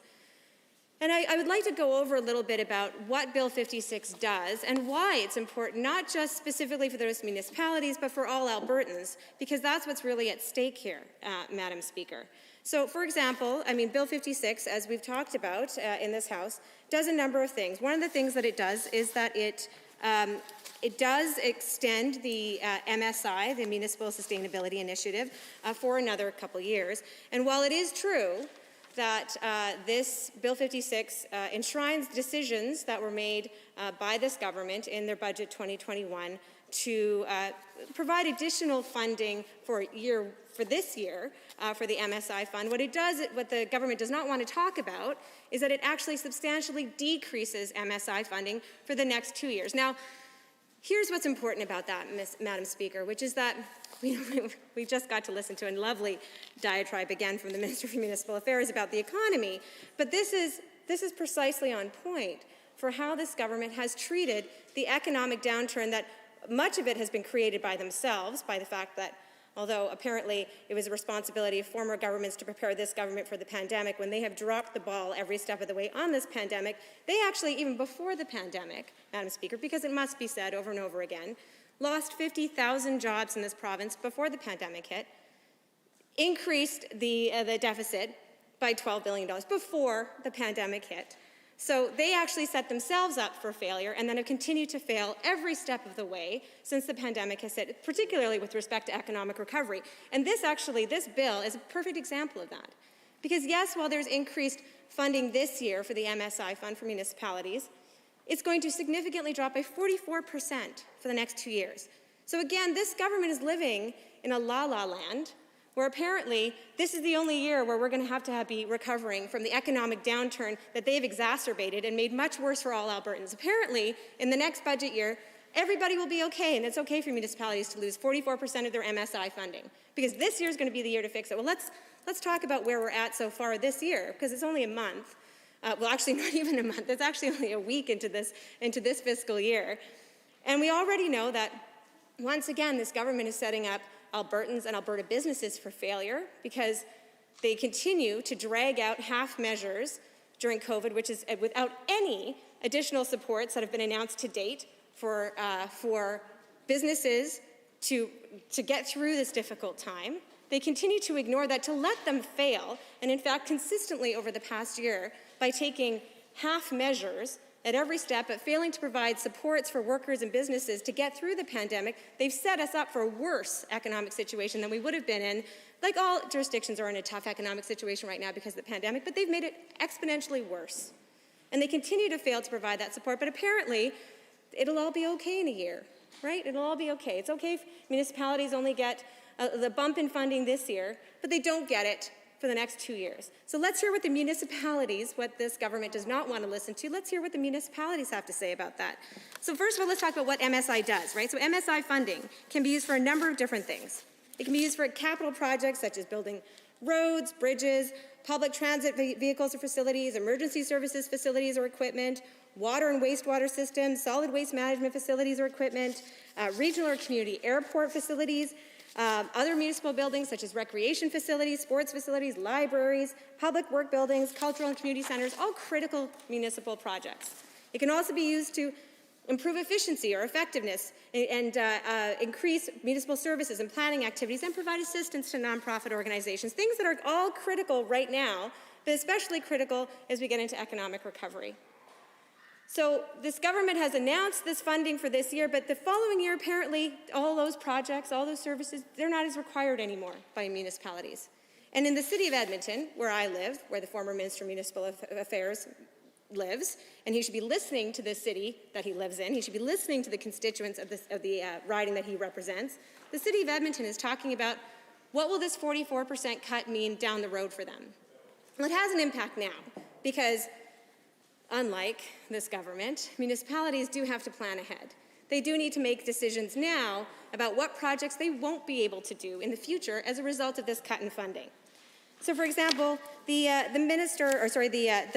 mayor of Edmonton has spoken out very clearly about how this cut that will be brought forward and introduced by Bill 56 will impact them. He said that these cuts, they essentially offset any additional COVID supports that have been provided by this government over the last year, and it could sideline many planned projects, including roof replacements on city facilities and traffic safety upgrades. And the mayor of Edmonton said, and this is a quote, Madam Speaker, "The province's budget decision to further cut our infrastructure funding, which has already been whittled away, further impacts Edmonton's momentum and will slow Edmonton and Alberta's economic recovery," which apparently seems to be the plan from this government. They actually seem to be taking steps to actively slow our economic recovery. And so this referral amendment is simply to go back to the Committee for Resource Stewardship and have that conversation. Have that conversation with municipalities about what the impact of these cuts will be on their ability to recover, on their ability to drive economic recovery. And Edmonton is one of the major cities in this province, Madam Speaker. If it's not recovering, if there's no momentum for recovery in this city, it drags down the entire province. And so this is a very big issue, Madam Speaker, because this is why municipalities across the board are speaking out. So I'm speaking, of course, I'm a representative for an Edmonton riding, and so it's my job to represent the constituents of Edmonton-Whitemud, and their mayors speaking out and saying, this cuts in Bill 56 are going to have direct and significant impacts on them and on their quality of life and on the municipal infrastructure that they rely on, but they're not the only ones. We know that rural municipalities are going to be hit very hard, and they've already been hit hard by a number of this government's decisions to date. And this should be something of interest to all UCP MLAs, right? Because we know there's many of them who represent rural ridings. So are they listening to their municipalities who are talking about, on the tail end of a couple years of consistent hits by this government to these smaller municipalities, by writing off municipal property taxes that are owed by oil and gas companies, giving them a break, which only just means downloading those costs onto the residents of these municipalities. They're saying this is also going to significantly impact them as well. And we've already heard the member from St. Albert spoke about the impact on her municipality that she represents. This referral to the Resource Stewardship Committee is simply to do what this government continues to refuse to do, which is to listen to the municipalities that will be affected, to find out what that impact will have on the ground. Because making some boost in funding this year, but cutting so significantly the following years, shows that this government does not have a long-term plan for economic recovery in this province. They simply don't. I mean, fair to say, actually, Madam Speaker, they don't seem to have much of a short-term economic plan either. Because we know that they've already given away or let slide millions of dollars, for example, from the federal government for jobs retraining. They're not taking jobs seriously, even though that was supposed to be a primary pillar of their campaign and their platform when they ran to be government. They promised Albertans jobs. They promised Albertans the economy and pipelines. They have failed on every single one of those measures to date. They've made all three of those situations worse. And they cannot blame the pandemic solely on that, because their job, they've had a year now to talk about what is economic recovery going to look like in this province, and instead it is short-sighted. They have no plan for jobs. They've let millions of dollars slide from the federal government that would actually be able to put some Albertans back to work. I won't even get started on any other short-term thinking that they have with respect to things such as childcare. I will mention it. They don't seem to have a plan for economic recovery. And this budget and this bill, which actually implements the budget, shows that. It shows that they have a very short-sighted view, even though municipalities are struggling so much right now. They're struggling from large ones to small ones, rural, urban, whatever. They're all struggling because they're facing the same economic struggles that all jurisdictions are, except for they've had years of cuts from this government to make it worse. They are being forced to ask average Albertans, their residents, to pay more because this government has no plan. So let's take a pause. That's what this is about. This is about taking a pause, go back to the committee, have a conversation, and really come up with a long-term plan for municipalities that doesn't shortchange them in the years ahead, because we are not going to be through our economic recovery at the end of this fiscal year. If this government had any sense of reality, they'd know that. I mean, they don't seem to be living in a place of reality when it comes to the economy. They absolutely do not. But they need to be, because Albertans are relying on them to do that. So this is the opportunity for them to do that, Madam Speaker. I should think that many of the members would want to hear what their municipalities have to say and have an opportunity to hear what the impact will be of cutting this MSI funding in the long term for them will be. Because it's going to affect not just those municipalities' constituents, it is their constituents as well. And that is their obligation, and I encourage the members opposite to vote in favor of this very sensible amendment and to take that opportunity to engage and consult as needed. Thank you, Madam Speaker. Standing Order 29-2A is available. The Honourable Minister of Justice.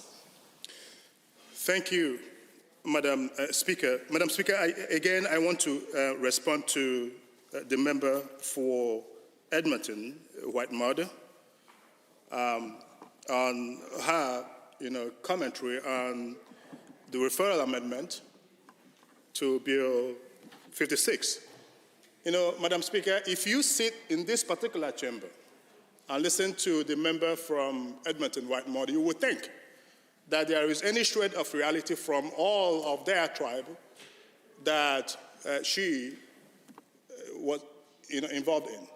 There is no iota of credibility in all that you've heard it tonight. Member for Calgary McCall.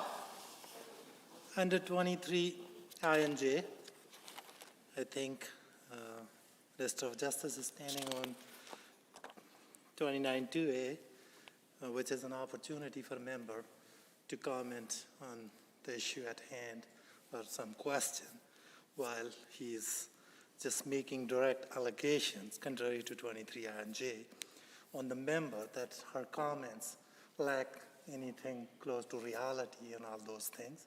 I think those kind of comments serve to disrupt the decorum in the House that Minister already talked in his earlier comments, and I think Minister should refrain from making these kind of allegations that will lead to disruption in this House.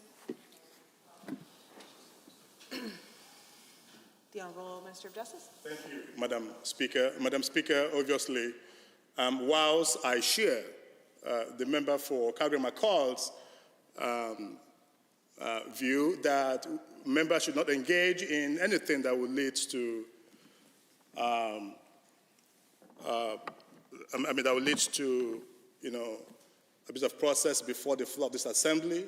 The truth, Madam Speaker, there's nothing in Section 23 of the standing orders that conclude in any shred or form that, and I have the benefit of the blues, there's no shred of credibility. There's nothing contained in Section 23 that will conclude that causes disorder or destruction of debate before the floor of this assembly. Madam Speaker, that is a matter of debate, and it is not a point of order. Thank you.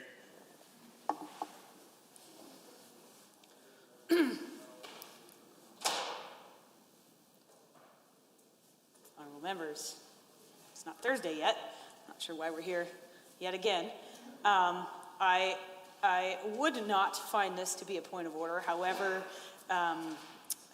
given that Standing Order 29-2A generally is given a wide swath for a large number of topics under questions and comments towards the previous speaker, in keeping with that spirit, I will just add some caution in keeping things relatively on topic, I think would be helpful for the decorum of this chamber. The Honourable Minister of Justice to finish the 4 minutes, 15 seconds remaining. Thank you, Madam Speaker. Madam Speaker, as I was alluding to before, again, the members opposite were part of a government that inherited a technical surplus of $1.3 billion in 2015. In 2015-2016, they ran a deficit of $6.9 billion. In 2016-2017, they ran a deficit of nearly $8 billion. In 2017-2018, they ran a deficit of $10 billion. And in the month that they were defeated, April of 2019, they had run a deficit of nearly $6.9 billion. Whilst at the same time, Mr. Speaker, they took a combined provincial government debt of $13.9 billion to a record $70 billion. And the member from Edmonton Whitemud stands before the floor of this assembly to lecture us on the economy and financial responsibility. Order, order. It's like question period in here.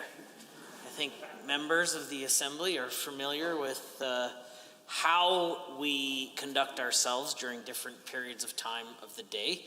Members might not like what the minister has to say, but he certainly has the right to say it, and encourage other members to take their opportunity when they're not in a sedentary position. Thank you, Mr. Speaker.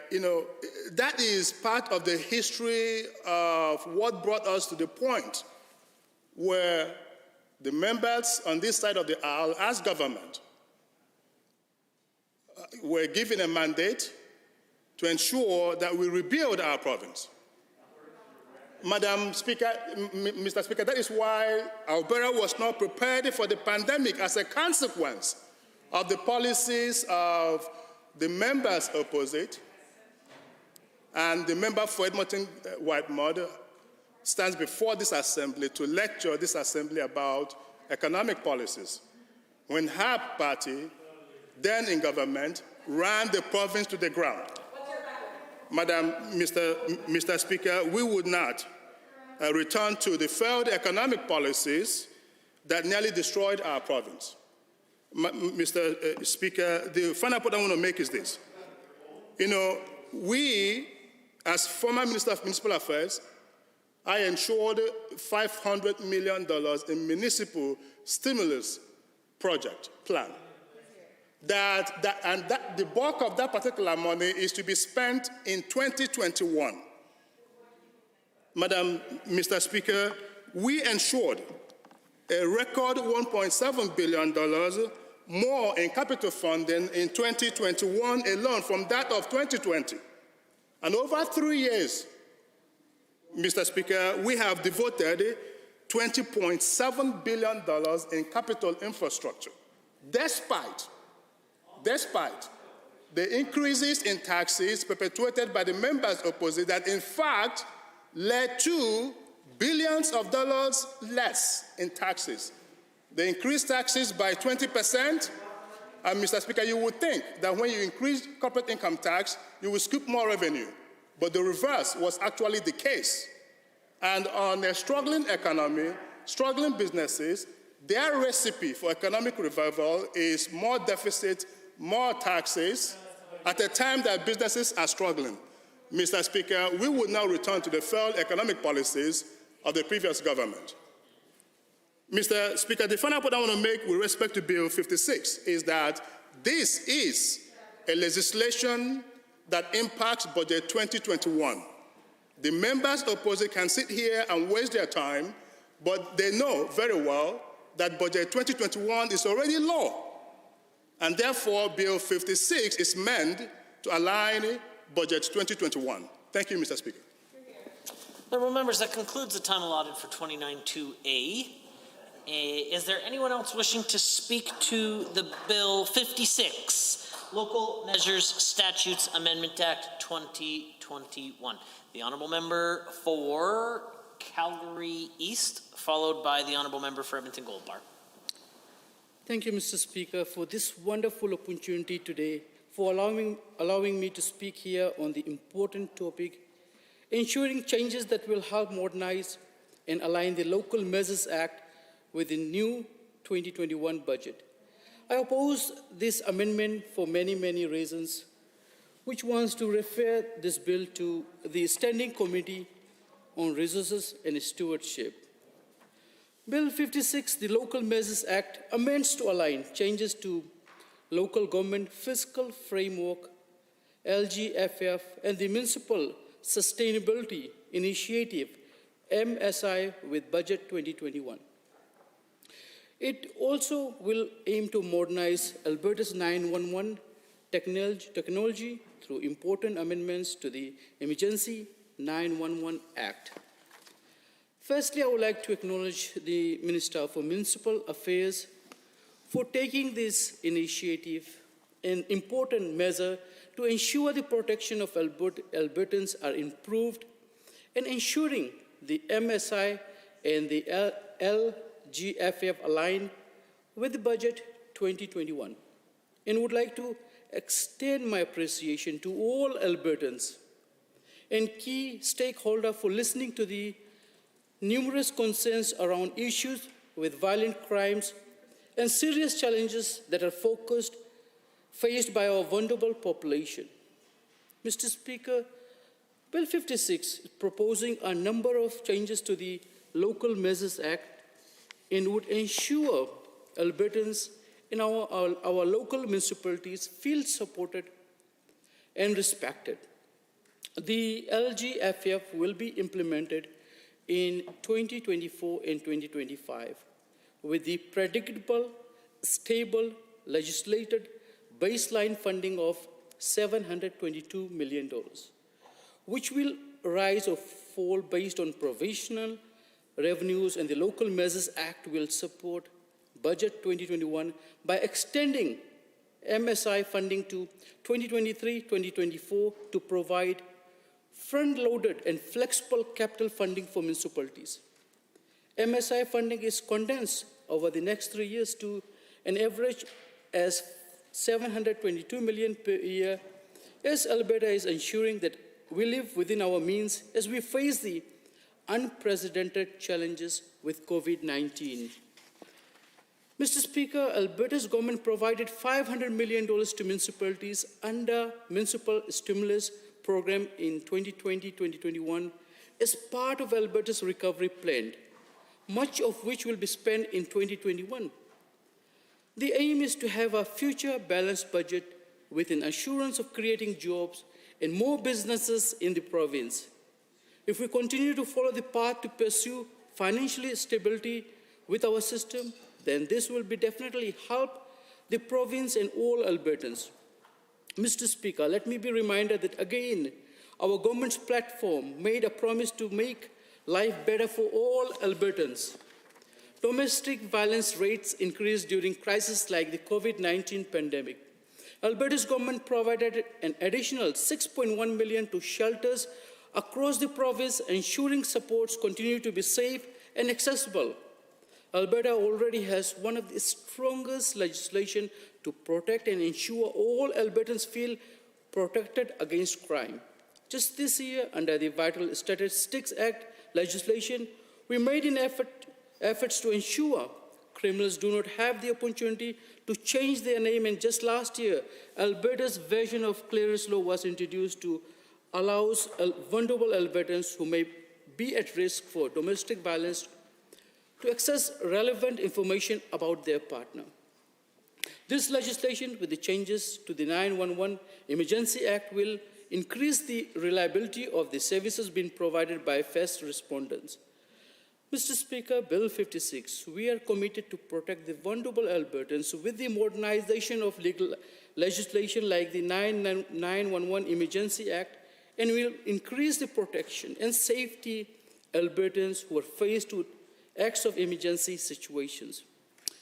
Mr. Speaker, it is finally the time to take action to make the right opportunity to propose amendment to modernize the Emergency 911 Act, which has been neglected for many years. These changes will modernize and update the 911 system for the first time in nearly 30 years to ensure Albertans continue to have a safe, reliable services when they call or text 911 during an emergency situation. Once the system upgrades are complete, Albertans will be able to text 911 in situations where they cannot call, which is particularly important and crucial for victims of domestic abuse. First responders will be able to locate people faster to cover the cost of the change. Phone bills will see an increase of 911 levy of 51 cents more per month, up from 44 cents, effective September 1st, 2021. Many of us already know customers may raise concerns about the increase of cell phone bills, but Albertans should understand the importance of maintaining the Alberta 911 system will support many Albertans facing challenging situations. Mr. Speaker, there is a significant risk that Alberta's 911 system will not be able to transition to NG 911 without additional funding, and also the government recognized that Alberta is experiencing a significant economic downturn from the challenges of the pandemic. Mr. Speaker, it is great to know that there would be no direct provincial financial implications to the government to implement these new changes to the Emergency 911 Act. Mr. Speaker, these technology upgrades will have nothing to do with the EMS, policing, firefighters, or professions that are related to first responders. It will be simply be only for the 911 emergency service system, and it will have first responders in Alberta's efficacy. These changes will allow the reduction of barriers and will improve the efficiency and will support callers and Albertans to utilize a better service that will work regardless of who answers the phone. The federal government, through the Canadian Radio, Television, Telecommunications Commission, CRTC, had mandated that Canada's 911 system be upgraded to next generation 911, NG 911 technology by March 30th, 2024. Mr. Speaker, our government will continue to work with other provinces and territories so that the implementation of a similar legislation or order be made, ensuring the same goal and purpose would be as well attained. And explains that this will be a step to a better direction, and it would be more effective as part of pan-Canadian approach. This is in line with other provinces and is crucial to cover the cost of the system upgrades. For example, Saskatchewan has announced their levy will be $1.88 per month. Due to the differences in provincial system, has been minimal public pushback to recent 911 levy increases in New Brunswick. Next generation 911 will improve location correctness. Calls to verify a caller's civic address or device location, helping locate callers in rural and remote areas and determine the height of a call. If, for example, someone is in a tall building in an urban area, a pin drop will not be required via text because the location will be provided automatically as long as the caller has some phone reception to process the call, which is done through satellite GPS. Next generation 911 will leverage the growth of broadband in areas underserved by cell phone coverage to make 911 calling much easier. Even in areas with poor cell phone coverage or individuals that are in areas where it has broadband Wi-Fi coverage, then the call will be processed through the network under the Modernize system NG911. Again, the 911 system will work better, unified, and will be faster with the modern equipment introduced. Mr. Speaker, our communities and Albertans have waited far too long for the previous government to act. It is finally time to amend and legislate laws and will help Albertans get the support and assistance they deserve. These additions will help communities and individuals that cope with the trauma and help further strengthen the promotion of public safety. The constituents of Calgary East have been eager to see these changes that will ensure and enhance the public safety in our province. They have been in careful watch of the security of their communities as criminal activities happen when no one is observing. With these changes, the safety of everyone is strengthened.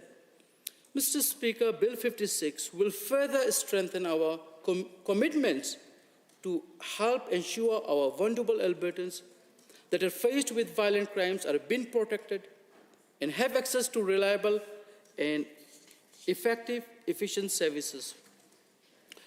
The changes in this bill are another step to ensure the government is taking actions to help protect families and support Albertans. The utmost duty of our government is to protect citizens and strengthen public safety for all Albertans. It is unfair to the victims of violence to be living in a province that do not have modernized systems to ensure they feel safe. Mr. Speaker, we must do everything we can to protect the children and vulnerable Albertans.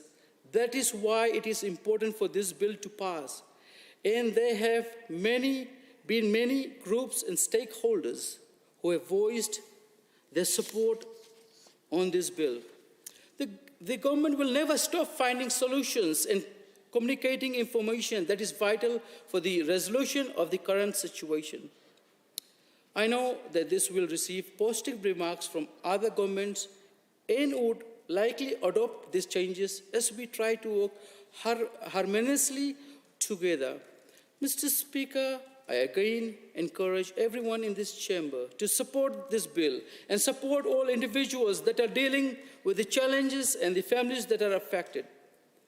Again, I applaud the Minister and all the staff and team members that have been involved in the crafting of these proposed changes that will ensure the protection of Albertans and will ensure that our vulnerable population is supported and services and technology are continuously being updated to meet the demands of our modern day world.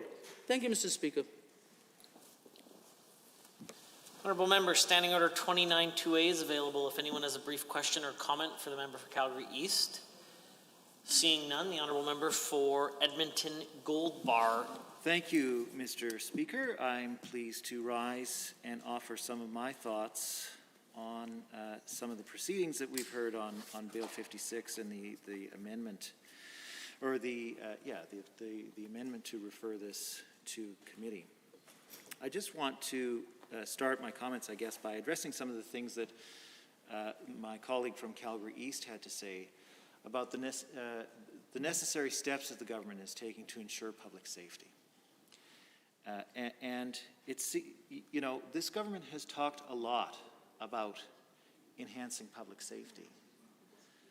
But when it comes to actually investing the resources in making the public more safe, there's no money in the bank. So here we see in this bill before us an additional levy that will cost the average family of four with cell phones an extra $25 a year to pay for 911 service that is currently costing them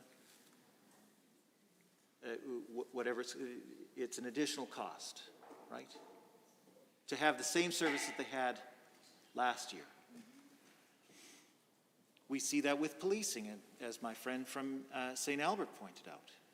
Just yesterday morning at Public Accounts, we raised concerns with Ministry of Justice officials about two significant cuts that the Justice Ministry has made to police funding. One, through rejigging the formula for police funding, requiring a number of municipalities now who never used to have to pay for police forces, for police services, now they have to pay. And on top of that, Mr. Speaker, it's been a long evening and you've just arrived in the chair, and I'm a creature of habit, Mr. Speaker, so. The honourable member wouldn't refer to the presence or absence of any member, and in particular to the Speaker, whether I arrived or did not arrive in the chair. Perhaps I should start calling member Speaker, so that the presence or absence of any particular member in the chair would not be indicated by my comments. So, Member Speaker, what I was saying is that the Ministry of Justice has made a number of changes, so-called enhancements to public security that have done, public safety, that have done nothing but cost the average Albertan more money to receive the same services. We saw that, as I was saying, with the police model, police funding model changes that have charged municipalities more. And we've also seen it with the government increasing the take of fine revenue to the province and remitting less of that to municipalities so that they in turn have less money to spend on public safety. So it's really quite something to see the members of the government continue to stand up and declare themselves champions of public safety, while at the same time turning around and charging the people of Alberta more than they have ever paid before for the same level of service, with no measured increase in public safety that can be seen. It's extremely concerning. Now, I want to spend some time addressing some of the comments made by the Minister of Justice in this debate. You know, in my view, the Minister of Justice was inciting disorder. Of course, the Speaker didn't find that, but the Minister of Justice was making incredibly inflammatory remarks about our government's record with managing the finances of the province of Alberta, forcing this government to cut municipal sustainability funding so significantly. They had no choice, Mr. Speaker, because of the poor state of finances that they inherited when they were elected in 2019. And he went on to list year by year the deficits that we incurred when we were in government. And I have two comments on that, Mr. Speaker. So the total of those deficits that we ran in 4 years, this government has already exceeded in just 2. It's odd that he didn't mention that. You would think that somebody who is so concerned about financial management would indicate the size of the deficits that his own government has run. And what's even more interesting, Mr. Speaker, is that the first deficit that was run by this government was $12 billion. But when they brought forward their budget, they estimated their deficit to be $8 billion. $4 billion just went missing. Well, my friend from Edmonton White Mud wonders where it went. I do too. Didn't go to childcare. We certainly don't know. So it's incredibly interesting to hear the Minister of Justice claim that we mismanaged the finances of Alberta when in just 2 years they've racked up more money in deficits than we did in 4. But let's also compare what the people of Alberta got for the spending that we made when we were the government of Alberta. We had the largest school build of any province in Canadian history, Mr. Speaker. 244 schools were built.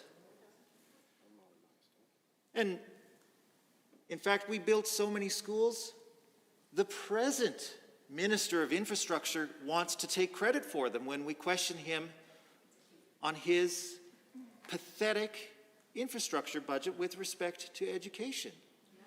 When we raise concerns about education funding, he points to schools that our government committed to building as a measure of success for his infrastructure program.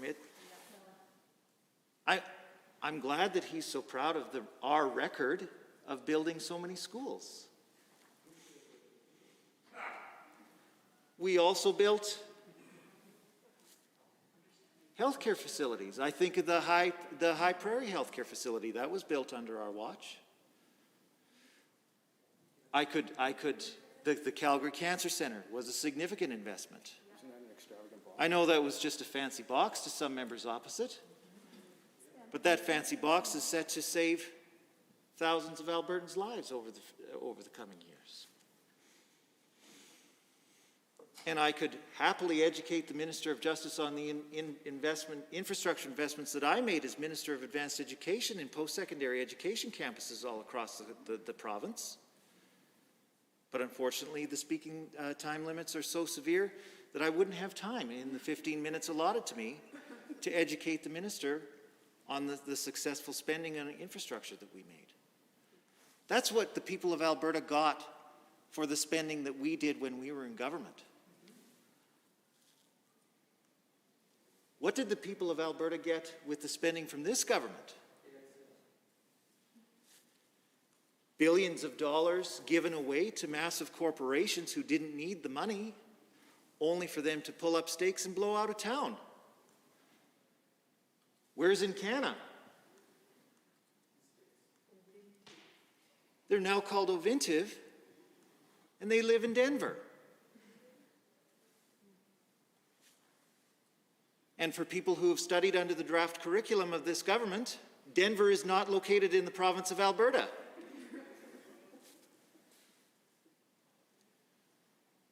Where's Husky? They don't exist anymore. So what has the corporate tax cut, the $4.7 billion corporate tax cut that has run up record deficits year over year, given the people of Alberta? Nothing. No jobs. No pipelines. Worst economy since 1933. What are the so-called, the Minister of Justice talked about the massive infrastructure investments that they made, neglecting to acknowledge that it was minuscule compared to the infrastructure investments that we made, and neglecting to acknowledge that a significant portion was in the failed Keystone XL pipeline.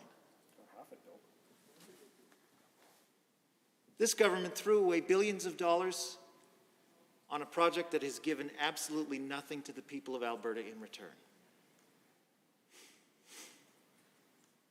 So yes, I get a little excited when the Minister of Justice gets up and spins these stories about the state of Alberta when his government was elected.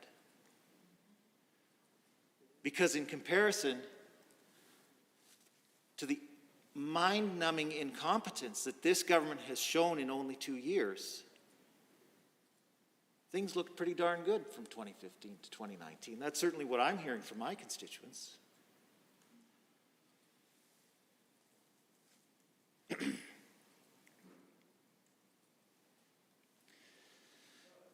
I want to just echo the calls of my friends from Edmonton Decor and Edmonton Whitemud in their support of this amendment to send this bill to committee.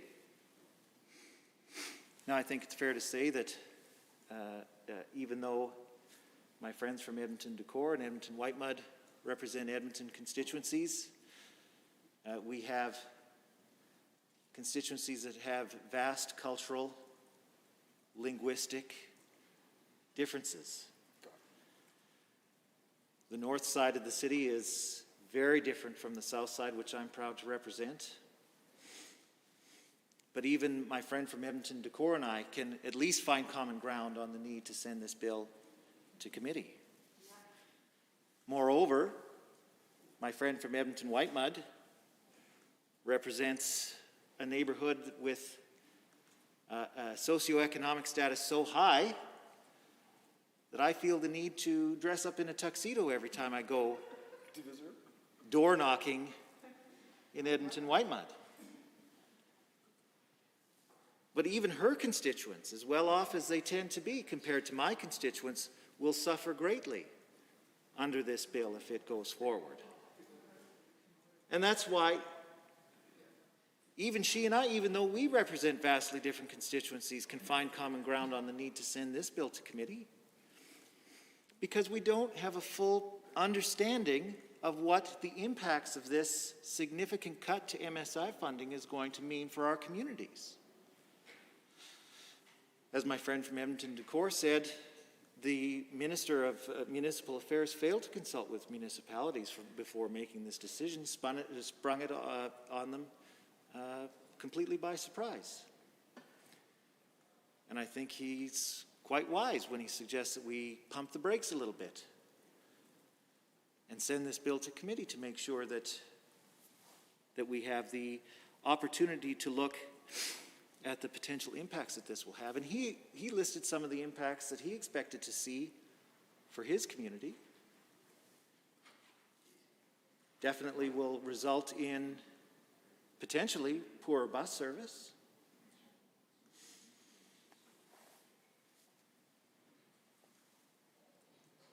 I have similar concerns for the impacts that this bill will have on the constituents of Edmonton Gold Bar.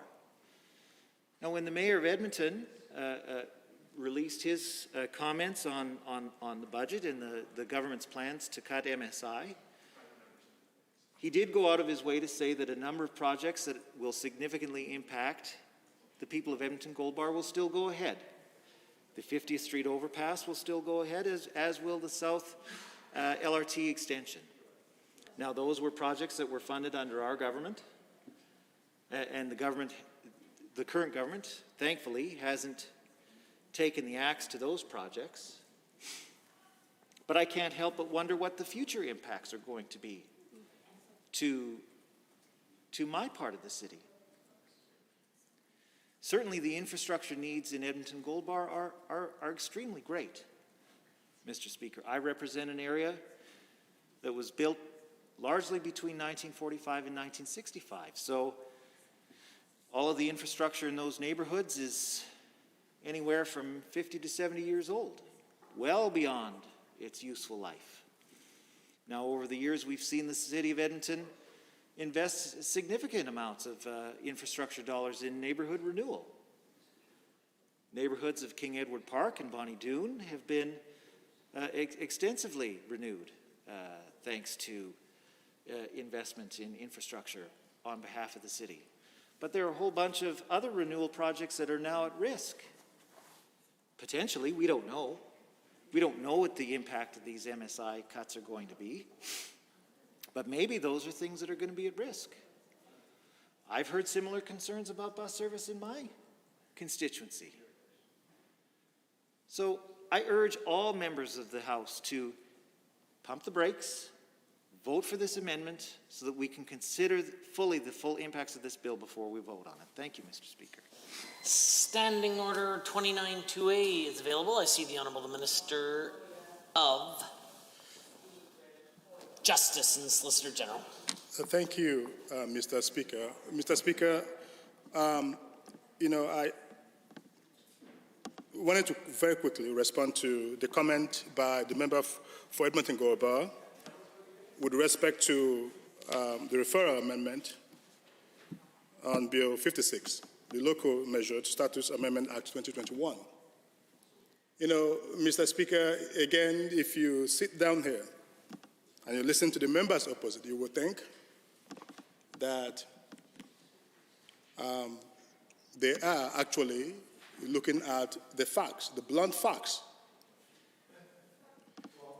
Here are the facts, Mr. Speaker. He talks about health. Budget 2021 alone increased the budget of health by $900 million to a record $23 billion, the highest in the history of our province. That is the fact. The member for Edmonton Gorba is heckling. That's what they do. But that is a fact. Budget 2021. He started his comment by saying there were no investment in health. $900 million increase, record $23 billion, the highest in the history of our province, plus a $1.25 billion in pandemic spending on top, Mr. Speaker, of the $2.5 billion that was spent on the pandemic in 2020. So between 2020 and budget 2021, record $3.5 billion in contingency spending on the pandemic. But the members opposite would want the people of Alberta to believe that this government has not made the required investment to take care of the health of our people and manage this pandemic. That's what the people of Alberta get from the members opposite by misrepresenting facts. Mr. Speaker, the member for Edmonton Gorba talked about the police funding that we cut, police funding. As Minister of Justice, I can confirm to this Assembly that we maintained 100% all of the grants that come from the Department of Justice to municipal police services. 100%. 100%. Not 1 cent was taken out of the grant that goes to municipal police funding. What they are referring to, and that is where the facts sometimes can be a little bit trickier for members opposite. Yes, granted, the fine revenue program, there was a change to the formula. But guess what, Mr. Speaker? The fine revenue program is pursuant to a provincial legislation. Every municipality in this province understands that that pot of money, that they do not owe that pot of money. And, by the way, municipal police services are funded from the general revenue of the municipal government. And that is what the members opposite would not want you to hear. Facts, the nuances of the facts matters. Mr. Speaker, the referral amendment, once again, on 56, Bill 56. 56 dealt with, essentially, MSI, the Local Government Fiscal Framework Act, and the 911 update. That's Bill 56. And Bill 56 seeks to align MSI and the LGFF, the Local Government Fiscal Framework, to Budget 21. And the members understand that Budget 21 has already passed in this Assembly.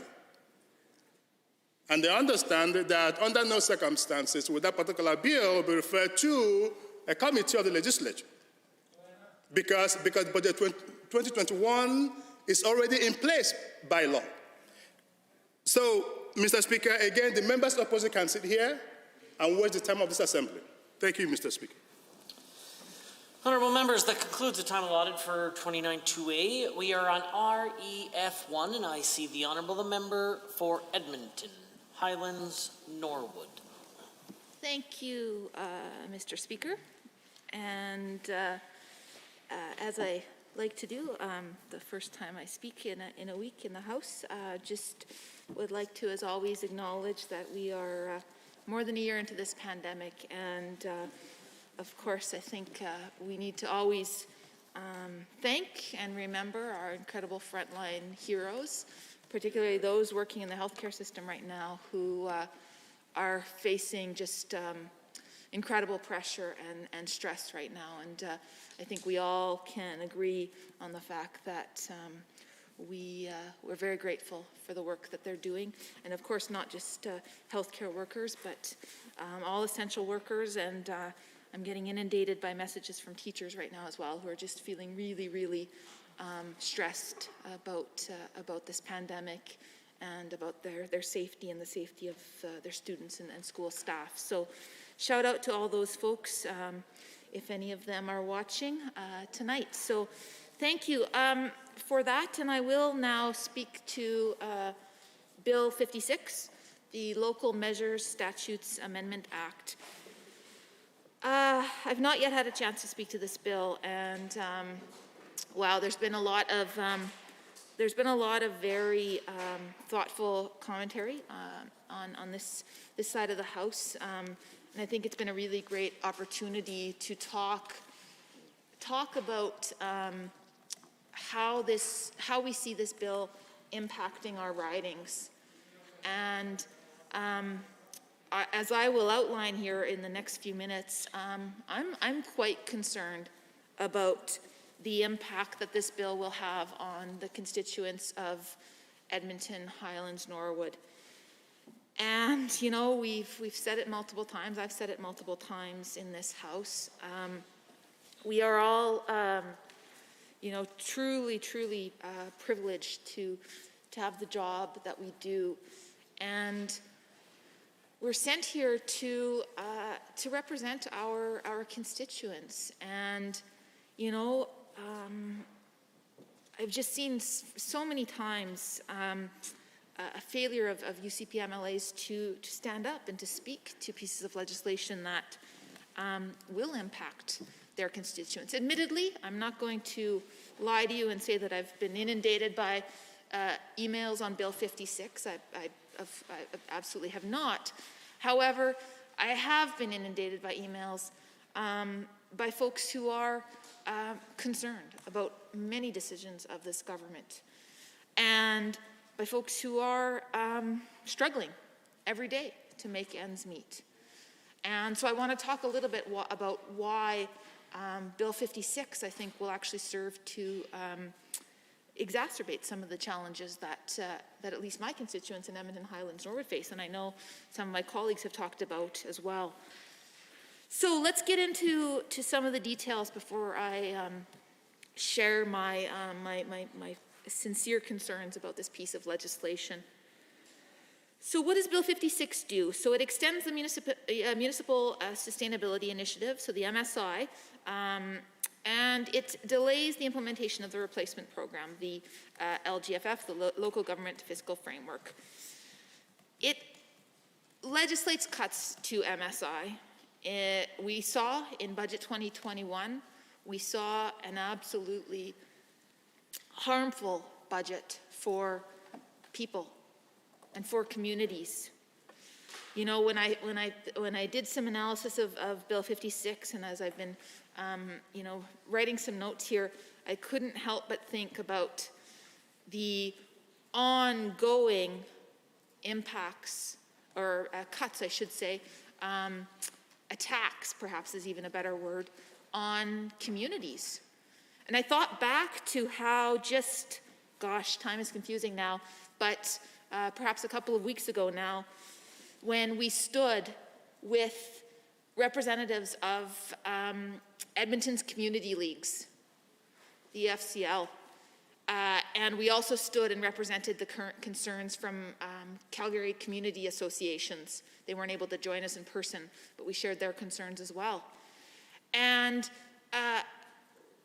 they were so very much concerned about the cuts to funding. Sure, that's a different. It's from a different pot of funding, but it's relevant to my debate on Bill 56 because it's an attack on communities. It's an attack on communities' vitality, and that's what we're so concerned about.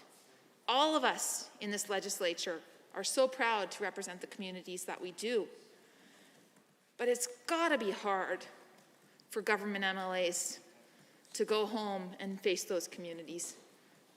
I can't imagine the responses I got when I talked about, on behalf of my fantastic colleague from Edmonton Castle Downs, when I talked about the impacts of the cuts to community grants, to the CFEP funding, how my own community leagues responded and said, thank you. Thank you for speaking out. Thank you to the NDP. Thank you to my colleague from Edmonton Castle Downs for the work that she's doing on this file. Because it's about more than just, you know, perhaps a community league that can't upgrade their hall. It's about more than that. It's about public spaces where folks can gather, right? It's about parks. It's about rinks, all the things that make our communities vibrant. So I digress, but again, that's just an example of an attack on communities. So what do we see specifically in Bill 56 when it comes to MSI? Well, of course, the UCP, just like they did with CFEP, again, they're arguing that there's not a cut, but there absolutely is. We see that the cuts the funding is $1.2 billion from 2021 to 2022, $45 million for 2022-2023, and $45 million for 2023-2024. So, and the minister, the municipal affairs minister himself, said that municipalities will see a 25% drop in funding. And of course, it's front-loaded, as I just shared there, a rollback of 60%. And you know, when asked, when pressed, when asked to justify how he could possibly be making such severe cuts in the midst of a pandemic, the minister's response was something along the lines of, you know, well, we need to do what we need to do. We got to do what we got to do to live within our means. Now, the challenge in this sort of rhetoric is that Albertans are already living within their means. Albertans, many of them who I hear from all the time, are struggling right now. They're already trying to make ends meet on very, very tight budgets. And you might say, well, this is abstract. This is, you know, this is a tax, or this is a cut in funding to, you know, infrastructure projects, that sort of thing. It's not impacting people directly. Absolutely not. It is directly impacting people.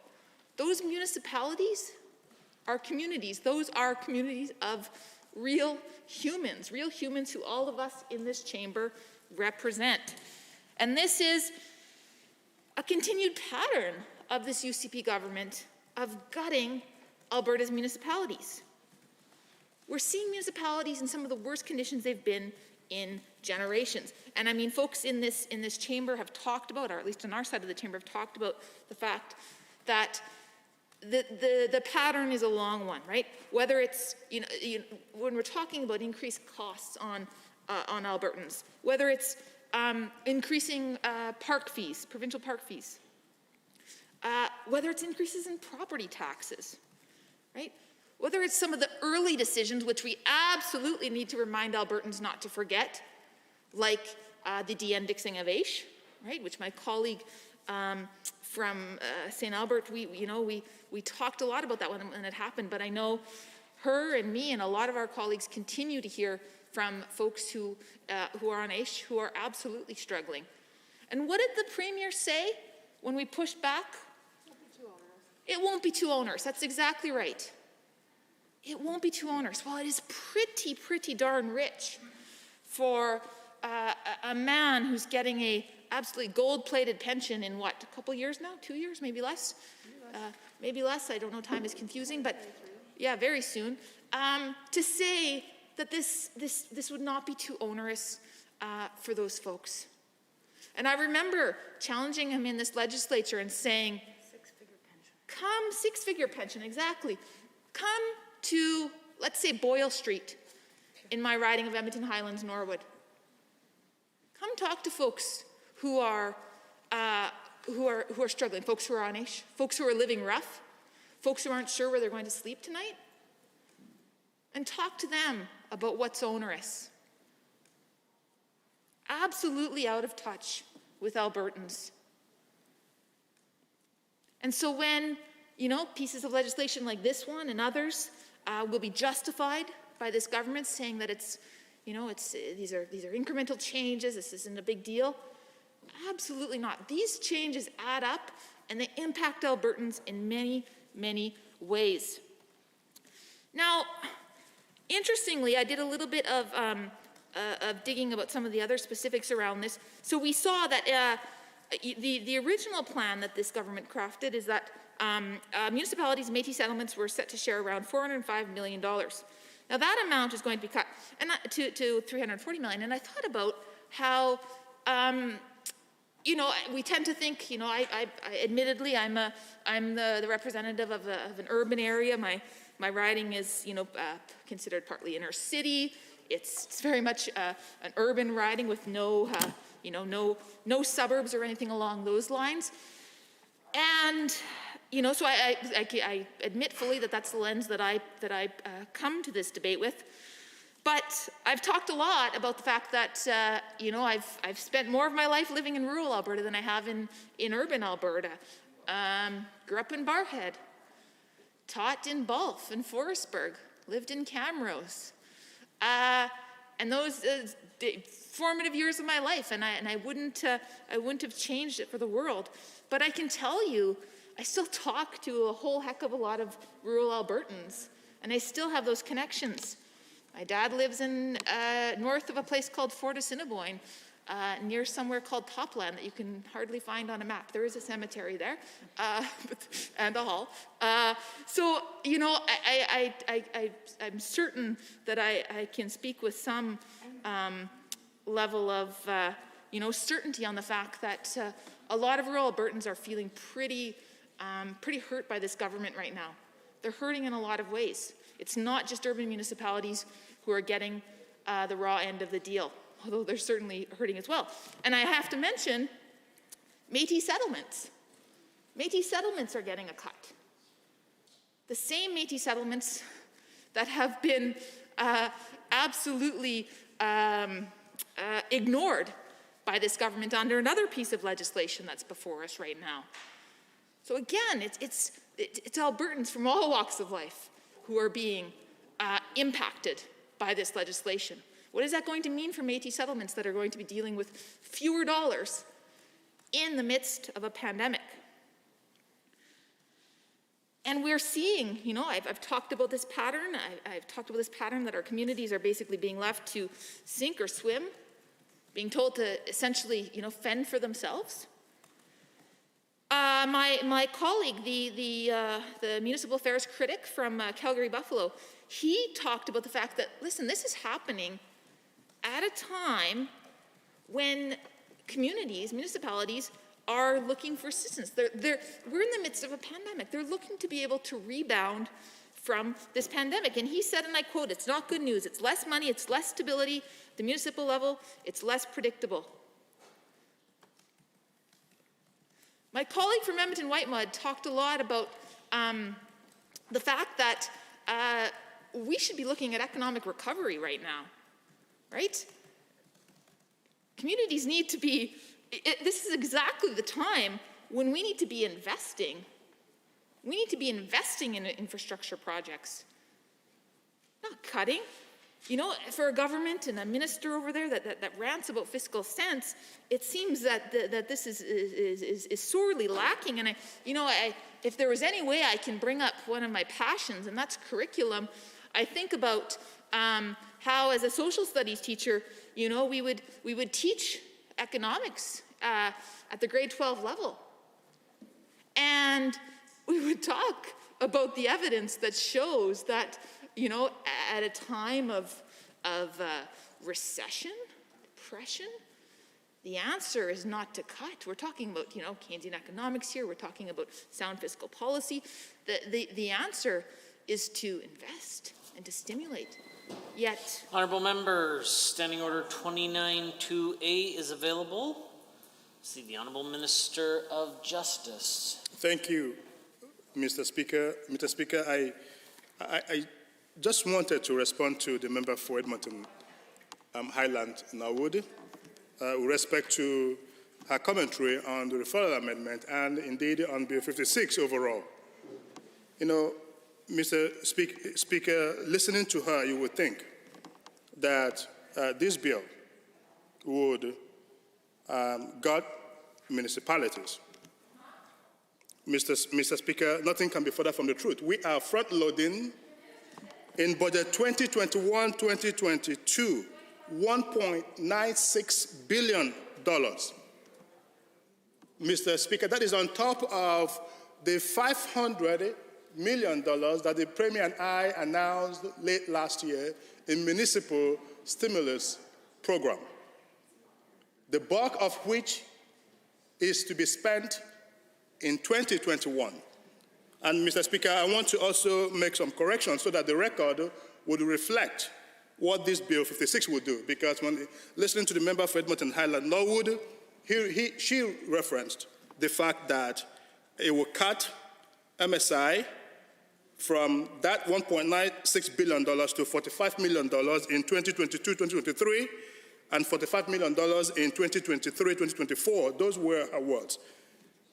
To be clear, in 2022-2023, it would be $485 million, and in 2023-2024, it will be another $485 million, not $45 million, Mr. Speaker. I think it's important that we make that particular correction so that the record will reflect that.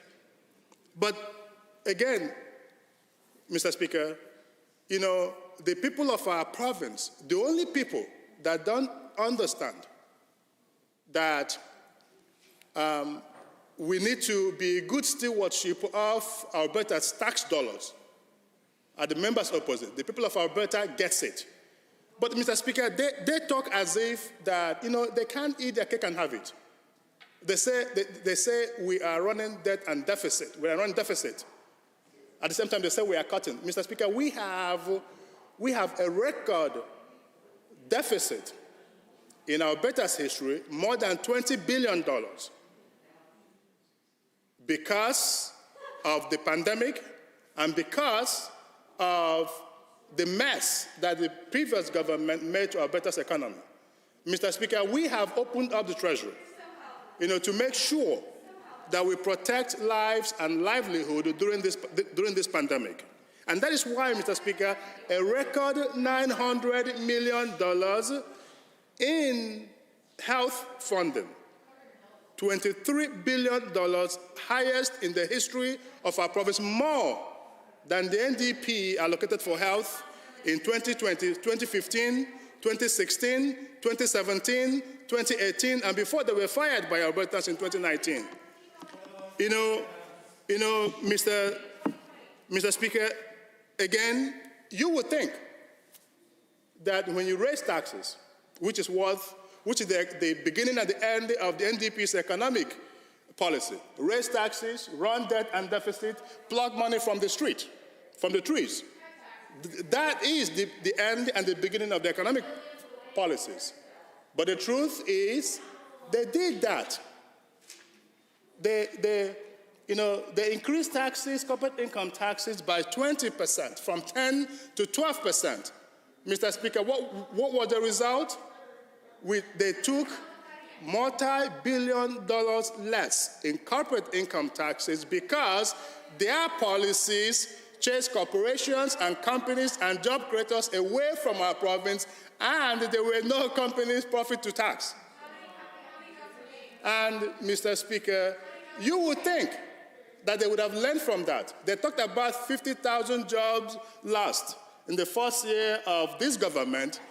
Mr. Speaker, if there were 50,000 jobs lost, it was as a consequence of the mess that they made. Mr. Speaker, we were sworn in on May of 2019. By March... The honourable member, no, you can help it. You can. And you will. You will. You will. Order. I appreciate you might not like what the minister is saying. The minister, however, provided members a courtesy to be respectful when they were speaking. You might not like his content. I'm convinced he didn't like other content that he heard this evening. But one thing I haven't seen is him treating other people disrespectfully from his chair, as I have seen from some members of the Assembly. I would also like to take this opportunity to provide a caution to the minister. On a number of occasions during your previous remarks, you have referred to the member as she. I think it's important, particularly as we proceed into the evening, that we do everything that we can to refer our comments through the chair, and perhaps if we were to depersonalize some of the debate, it would be less impactful to the personal response that some members of the chamber may be feeling. Thank you, Madam, Mr. Speaker. I will be the first, to acknowledge, your caution. Indeed, we should be able to speak, to debate through, the chair and the speaker. But again, Mr. Speaker. Unfortunately, that concludes the time allotted for 29-2A. Is there anyone else wishing to join on the amendment? The honourable member for Calgary-McCall. Thank you, Mr. Speaker. I rise to speak in support of referral amendment, and I will try to speak specifically to the bill. As I understand it, Bill 56 does three things. It extends the municipal sustainability initiative and delays the implementation of the local government fiscal framework. Second, it legislates the cuts to MSI program. And third, in order to fund updates to the 911 system that is federally mandated, they're increasing the monthly cell phone bill tax by 51 cents. These are important changes, and they will impact how municipalities run their affairs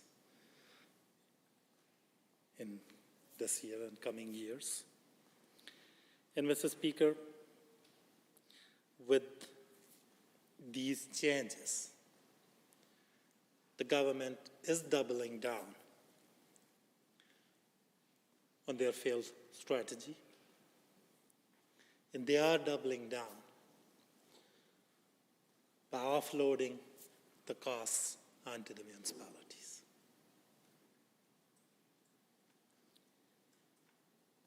And municipalities are far worse off today than they have been in generations.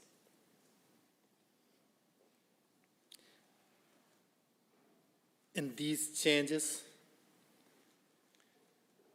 coupled with other changes respecting municipalities that this government has implemented,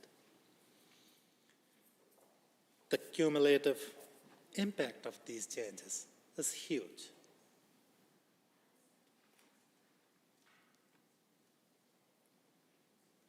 Prior to this,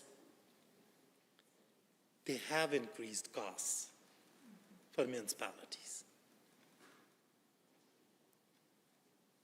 They have increased costs for everyday Albertans by increasing park fees,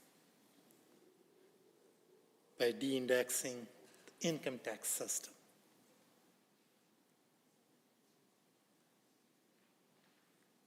And Albertans in those municipalities have been impacted by the rising taxes and property taxes. When coupled with all these changes, it's becoming difficult day by day for municipalities and Albertans to get by.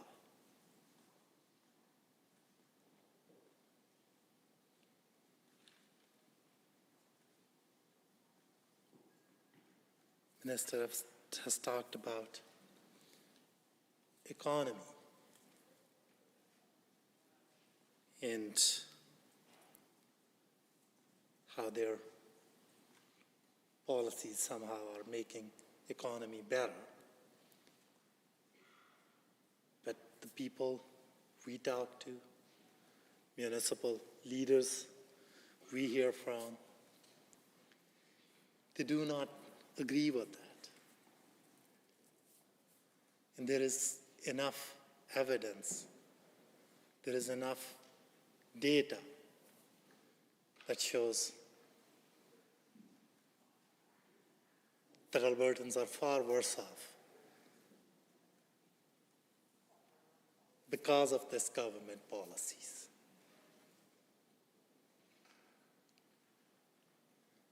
The government ran on a platform, jobs, economy, and pipeline.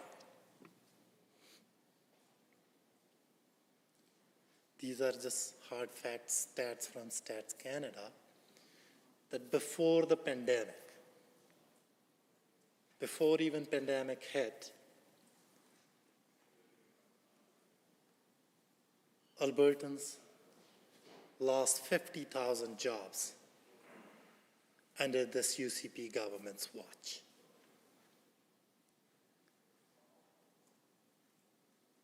Before the pandemic hit, this government racked up $12 billion in deficits.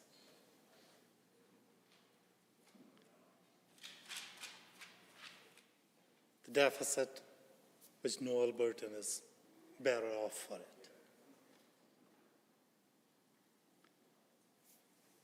They promised Albertans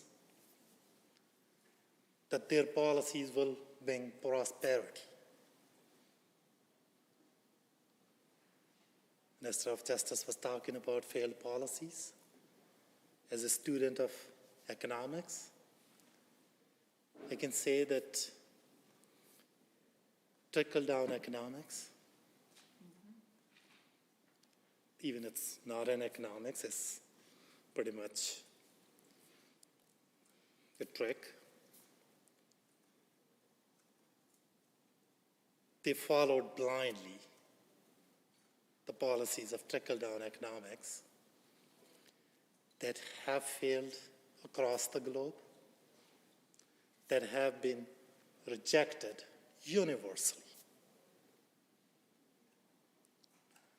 The last Nobel Prize in economics went to an economist who actually argued against cutting taxes for rich. That doesn't bring prosperity. And the government brags about cutting tax from 12 to 8%. That will bring jobs back to Alberta. That was not supposed to happen, and that did not happen. Many companies in Calgary who benefited from that handout, they took that handout and they went elsewhere in other jurisdictions that have far higher taxes than Alberta. Some of them invested in Saskatchewan, some of them went to East Coast. Both those jurisdictions have higher taxes than here in Alberta. If we were to believe this government's logic that somehow decreasing taxes magically sets up Alberta for investment and success, we have evidence just from last 2 years that was not true. And in Calgary in particular, these policies and the policies before this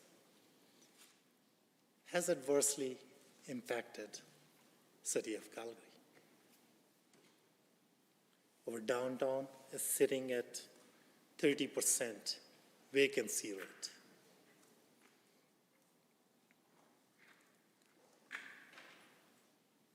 We are among the cities with highest unemployment rate. And with Green Line project, we had a hope, we had a chance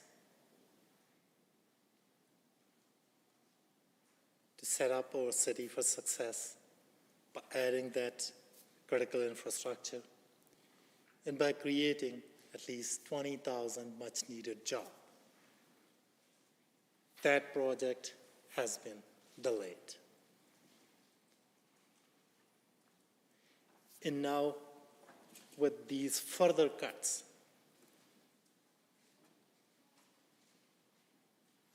it means that there will be less money for municipal initiatives.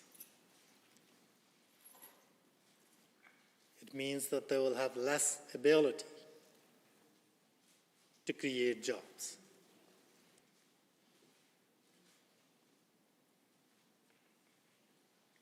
And it means that Albertans will be paying more to get less. And those costs do add up. Earlier, Minister of Justice said that they have maintained justice grant, policing grants to the municipalities. If we talk about City of Edmonton, they are getting $5 million less just this year alone. And they have reached out to Minister's office exactly outlining how they're getting less money. If we talk about Calgary from budget 2019, previous budget, they were getting $13 million less. So it's quite possible that some grant going out of justice to municipalities is maintained, but province is getting a larger share of tickets revenue, and that's $10 million. City is paying a larger share for forensic testing. They are getting less revenue in cannabis. That was $13 million alone that city was getting less. And also, when mayors of these cities are saying these things, when police services are saying these things, everybody else is seeing these cuts, we cannot take this government word that there are no cuts. They don't have that kind of credibility.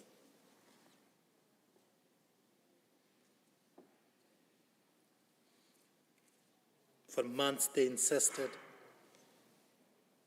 that they didn't change anything respecting to coal policy. For months they insisted. They didn't change anything with respect to parks.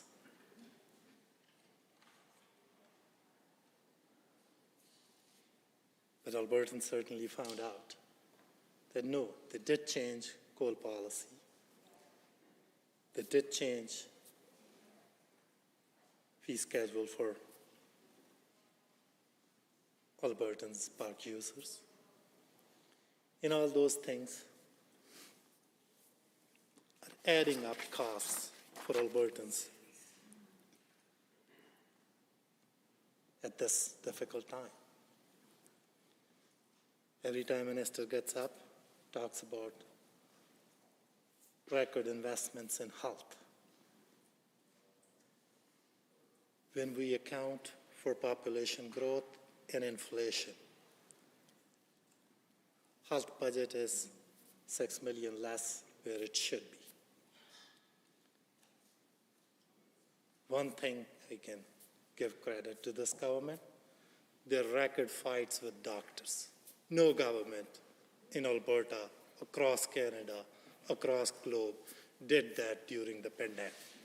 That was a record. That Minister of Health walks to somebody's driveway, some doctor's driveway, yells at them, berates them. That's a record.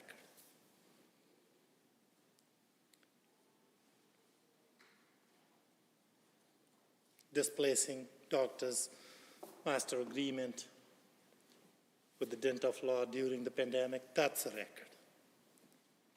Firing 11,000 workers from healthcare, that's a record.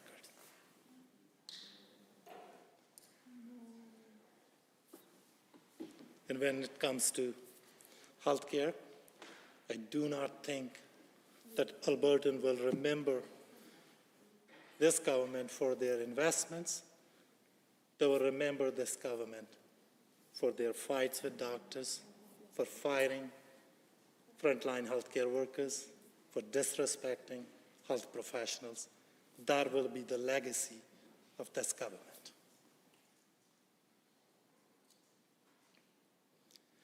And, Mr. Speaker, in short, this bill will hurt municipalities and we cannot support this. Honourable member, Standing Order 29-2A is available. The honourable member for Lethbridge West on 29-2A. Yes, thank you, Mr. Speaker. And I listened to the honourable member talk about a number of the reasons why, of course, we are looking for the government to consult further on this bill and undertake a committee process.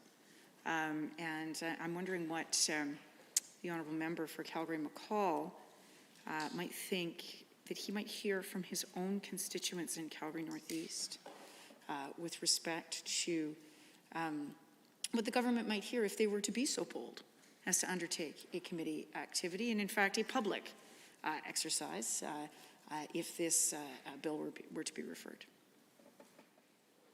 The honourable member. Thank you for the important question.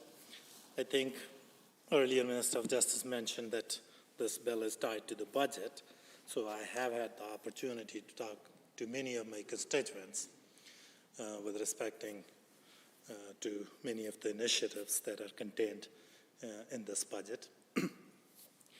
I think from last year or so, many people in my riding are in frontline jobs, and they are in jobs that for most part cannot be done from home.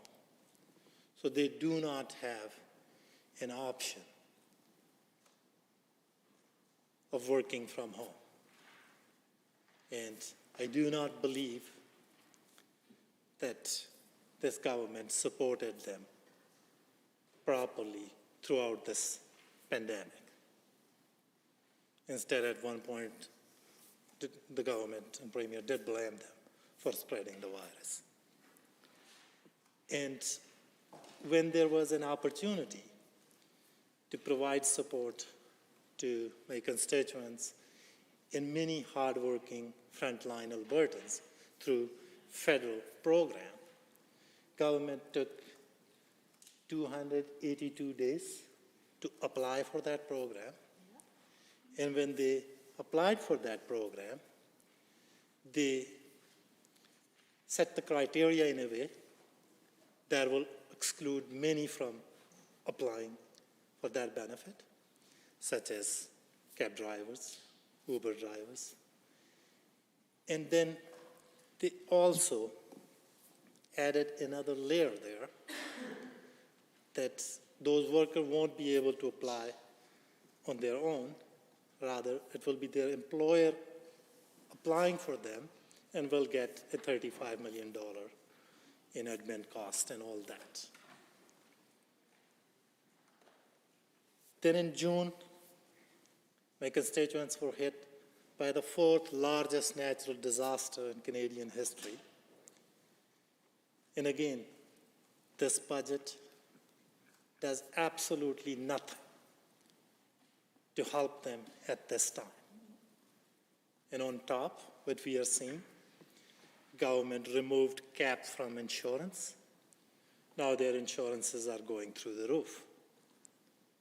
Government removed 6.8 cent per kilowatt hour cap from regulated rate option of electricity. Now their bills are going through the roof. And all those costs get added to what this piece of legislation is trying to do. End of the day, when city will have less to spend on its constituents' priorities, when the city will have less to spend on its projects, when city will have less to spend on its services, those costs get passed on to the city residents. And that's what has been happening under this government watch. They have gutted municipalities, budget after budget, and that's simply wrong. Honorable members, this concludes the time allotted for 29-2A. Is there anyone else wishing to speak to the referral amendment? I see the honorable member for Lethbridge West. Thank you, Mr. Speaker. It's my pleasure to rise to speak in favor of the amendment to refer the referral amendment to send this bill to a committee for further study. Now, the honourable members in the government caucus and on the within the Executive Council have made representations to this chamber that we require passage of this bill in expeditious fashion because it gives practical effect to the budget, a budget that they have characterized as a substantive plan to address the jobs and economic crisis in the province, a claim that betrays a large chasm of darkness between reality and statement. There's almost no Venn diagram in which those two statements belong together. This is in fact a budget and therefore an approach to municipal finance that simply does not do what the government purports that it does. And Albertans have seen this, which is why in some public domain, public opinion research that I saw recently, 2/3 of Albertans don't like this budget, which is a very high number. It is mercifully a better number than the Premier's approval rating, so at least there's that small mercy within it. But the fact of the matter is that this is not an approach that is supported by the vast majority of Albertans. And the government would learn that if they went in a committee process and took this approach to municipal finance to the people that it most affects. That is to say, in some kind of committee exercise that engages Albertans in a direct way. In fact, it is an approach that I would in fact commend to the government if I was in the business of giving free political advice. And the reason for that is that so many Albertans are feeling that they are not being listened to, that they do not trust the representations made by either Executive Council or their local UCP MLAs. And they do not have confidence in either the economic plan or the approach in particular to management of the response and recovery from the COVID-19 pandemic, or the health care system more generally, and its capacity to respond to our immediate needs now with respect to a pandemic or our needs over time. Now, the committee experience is one that we do have some experience with in this legislature. I do recall at the end of 2013, a government that found itself had proposed a number of unpopular measures, not the least of which was severe changes that severely compromised the retirement security of public sector workers and took advantage of the fact that those public sector pension plans were in fact money that was contributed by those workers. It was not the government's to play around with. But that deeply unpopular government at the time, with a premier in the chair that faced a caucus revolt and stunningly low approval ratings, took their pension plans to committee. And this was in late 2013, early 2014. And what did the government learn when they did that? What did they learn? They learned that people didn't like it. People didn't want it. It was vote determining. And what they learned more than anything was that proposals to pick their pockets and chip away at the retirement security with the money that they had contributed into those public sector pension plans. MLAs at the time, in 2014, learned that Albertans did not look kindly upon that course of action, and the government abandoned it. Now, ultimately, it did not save that deeply unpopular government, as we all know, or that deeply unpopular premier. Who knows what fate might befall this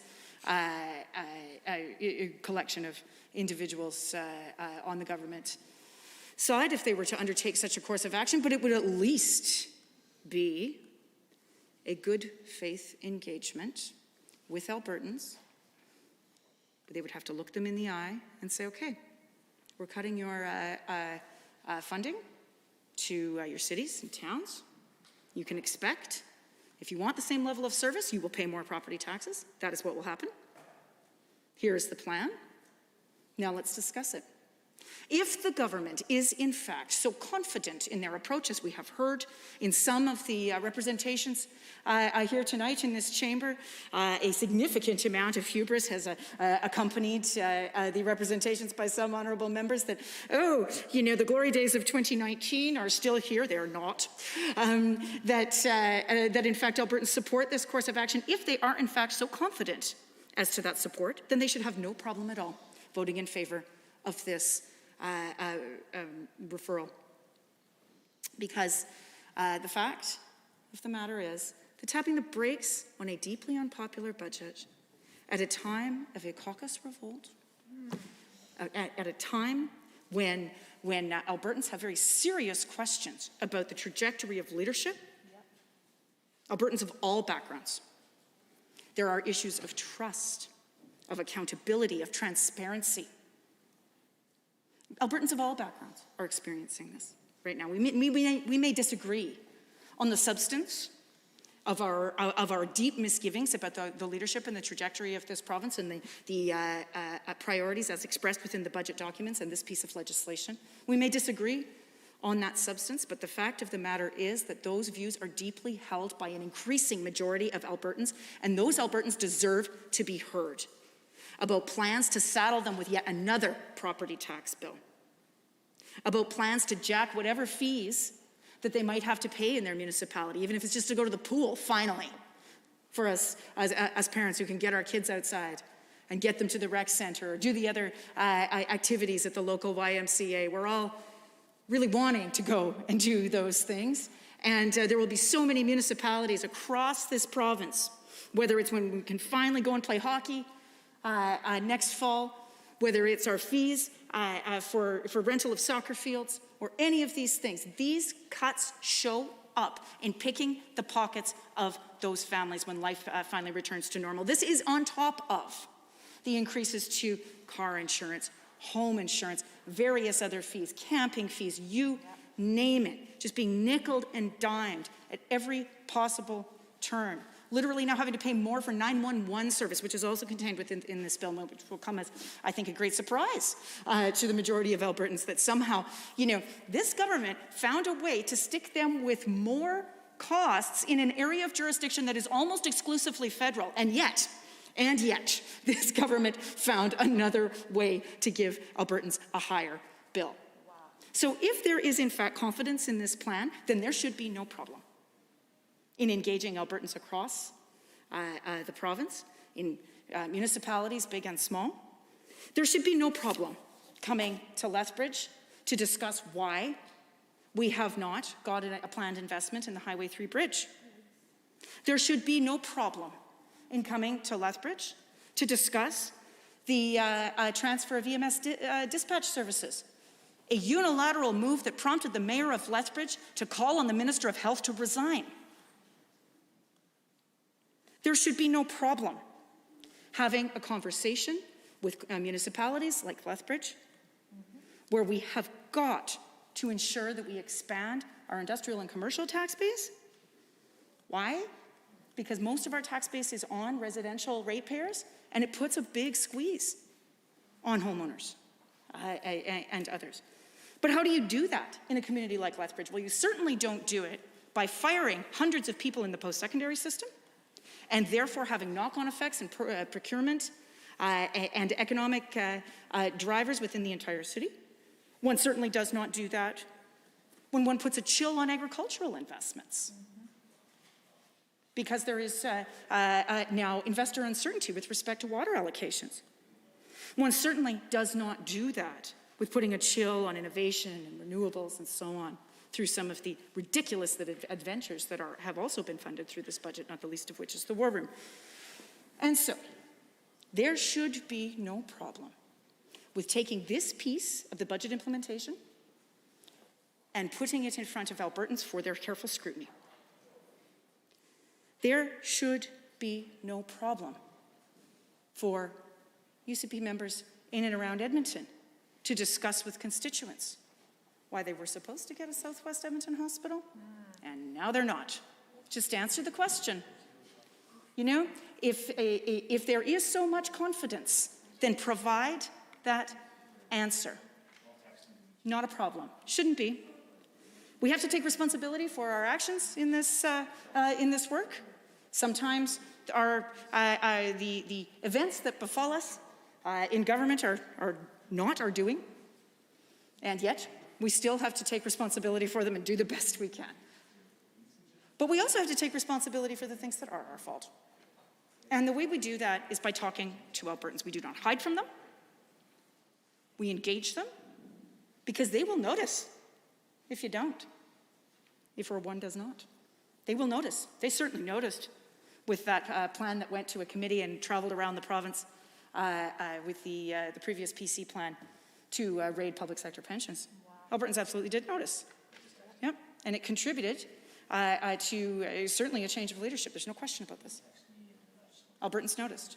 Now, it may be that this is absolutely 100% supported by the people of Alberta, and I would be happy to be corrected in my foregoing statements, Mr. Speaker. I would be happy to have that conversation with Albertans and go out and say, okay, your property taxes are going to go up. Here's your changes in funding from the province. And if people said, okay, well, then I would be happy to be corrected. I don't think that's the answer that I would get, particularly given the levels of deficit spending, deficit finance spending, and in particular given the outcomes of what Albertans have actually seen as a result of that spending. The kinds of supports that have actually been given to communities, to workers and the businesses that they work for. There is no wonder that Albertans are wondering Where is this deficit going? What are we spending money on? Why does there seem to be no accountability? Because they haven't seen that support. They've been asked to sacrifice over and over and over again in large cities, in small towns, in rural communities, families, elderly people, folks looking for work. They've been asked to sacrifice over and over again. They see a government blowing billions on heaven knows what. And yet, they don't see any help in their daily lives. They don't see any small business support during this pandemic. They know what kinds of public policy measures might help. And yet they don't see it. No wonder they're not amused. But if a committee process undertook a real consultation in those communities, big and small, then we might find that those answers that seem so obvious to most people, except for some here, but those answers might actually be internalized because they have come from the people that where the decisions affect them. Yeah. So it is for that reason that I commend to the UCP caucus, and to the government caucus rather, to the government caucus members, the government members, an approach and a strategy of bravery. Let's undertake to engage thoughtfully with the electorate, with our constituents, find out what they think about this budget. Right now, we have public opinion polling that shows us that 2/3 of Albertans don't like it. Let's go out and test that theory. Yeah. Let's just do that. I mean, the honourable member for Red Deer South clearly wants to join us. I mean, he's apparently got half a foot out anyway of his own team. But the fact of the matter is, maybe he does have the kind of bravery that's what he wants to engage his own constituents in a conversation about municipal funding. He might. He might. We know that the honourable member, for example, has expressed discomfort with the level of indebtedness and the spending priorities. That is fair enough. His constituents sent him here to deliver a certain message. So for that reason, the honourable member for Red Deer South ought to support this referral and take this conversation about municipal funding levels and relative levels of indebtedness and taxation on the road and into a meaningful consultation. So for that reason, Mr. Speaker, I urge all members of the House to vote in favour of this. Honourable Member, Standing Order 29-2A is available if anyone has a brief question or comment. The Honourable Member for Edmonton Highlands Norwood has the call. Thank you, Mr. Speaker, and as always, just very engaged in my colleague from Lethbridge West's comments, and particularly she had a good sort of summary of some of the ways that Bill 56 will impact her community of Lethbridge specifically. And I would love if she could expand on that a little bit more, just talk about some of the impacts. I mean, I've talked a lot about Edmonton Highlands Norwood. My colleagues have talked about each of their ridings. We know that my colleague for Lethbridge West works so hard for not just her riding, but for all of Lethbridge, and has an intimate understanding of her community. So if she could just expand on that a little bit. Thanks to my colleague from Edmonton Highlands Norwood for that question. And there is no doubt that reductions in the MSI funding over time will then put pressure on other parts of the City of Lethbridge's budget, forcing difficult choices of whether to reduce services, as they had to do in response to some cuts from the province last year and reduce the funding to Lethbridge Police Service by $1 million. That is absolutely something that happened. But it will also put pressure on other lines of investment for the City of Lethbridge. I'm thinking specifically here of programs that support small business in our downtown and our downtown revitalization and our downtown BRZ. That has been an ongoing challenge to meet the tremendous needs of poverty and addictions and other healthcare needs and the desire on the part of the people of Lethbridge to develop our downtown in a way that is sustainable, in a way that supports small business, in a way that is consistent with the character of the city, that incorporates the arts, the performing arts, the visual arts, certainly a very vibrant music scene, and other ways that, Lethbridge is a smallish city, but it certainly has those elements of livability that make it unique in many ways. It will also put pressure, because there have been reductions in other areas and now reductions in MSI, there will be specific programs or expense lines that will have to either be reduced almost entirely or be subjected to some kind of user fee scheme. And I'm thinking here of, for example, there will be definitely deferred flood mitigation and other climate adaptation projects. Those are big words for, moving intake in water treatment from here to there because of water levels and how they are changing. There are certainly a number of those kinds of projects that have also been reduced from other government lines that in some ways were being addressed through MSI, but now neither thing is going to be there. There is no question that the city's ability to invest in housing will be compromised by this. Some 20 years ago, the city of Lethbridge undertook an initiative called the Social Housing in Action, and was one of the first small cities to undertake public housing initiatives to address the housing needs that were identified by the mayor and council at that time. Those efforts will be frustrated, which then feeds again into the ability for small business to thrive when we have so many very urgent and dire housing needs in the city. There is no question that FCSS budgets even are put under pressure when AISH and income support are de-indexed.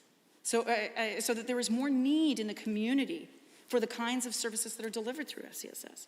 There is no question that the reduction in CFEP and SIP and the restructuring of those programs will then cause nonprofits to look to the city, to look to other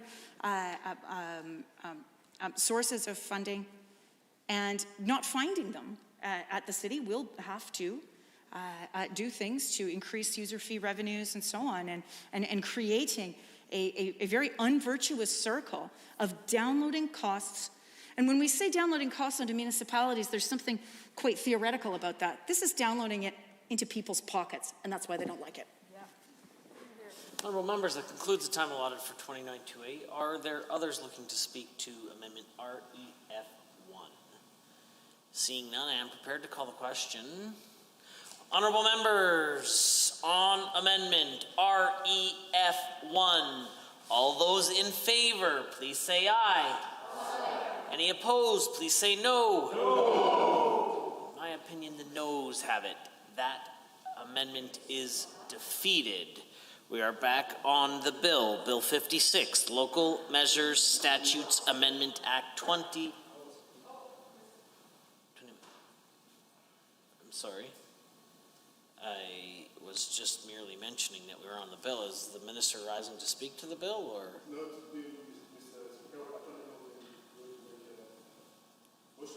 before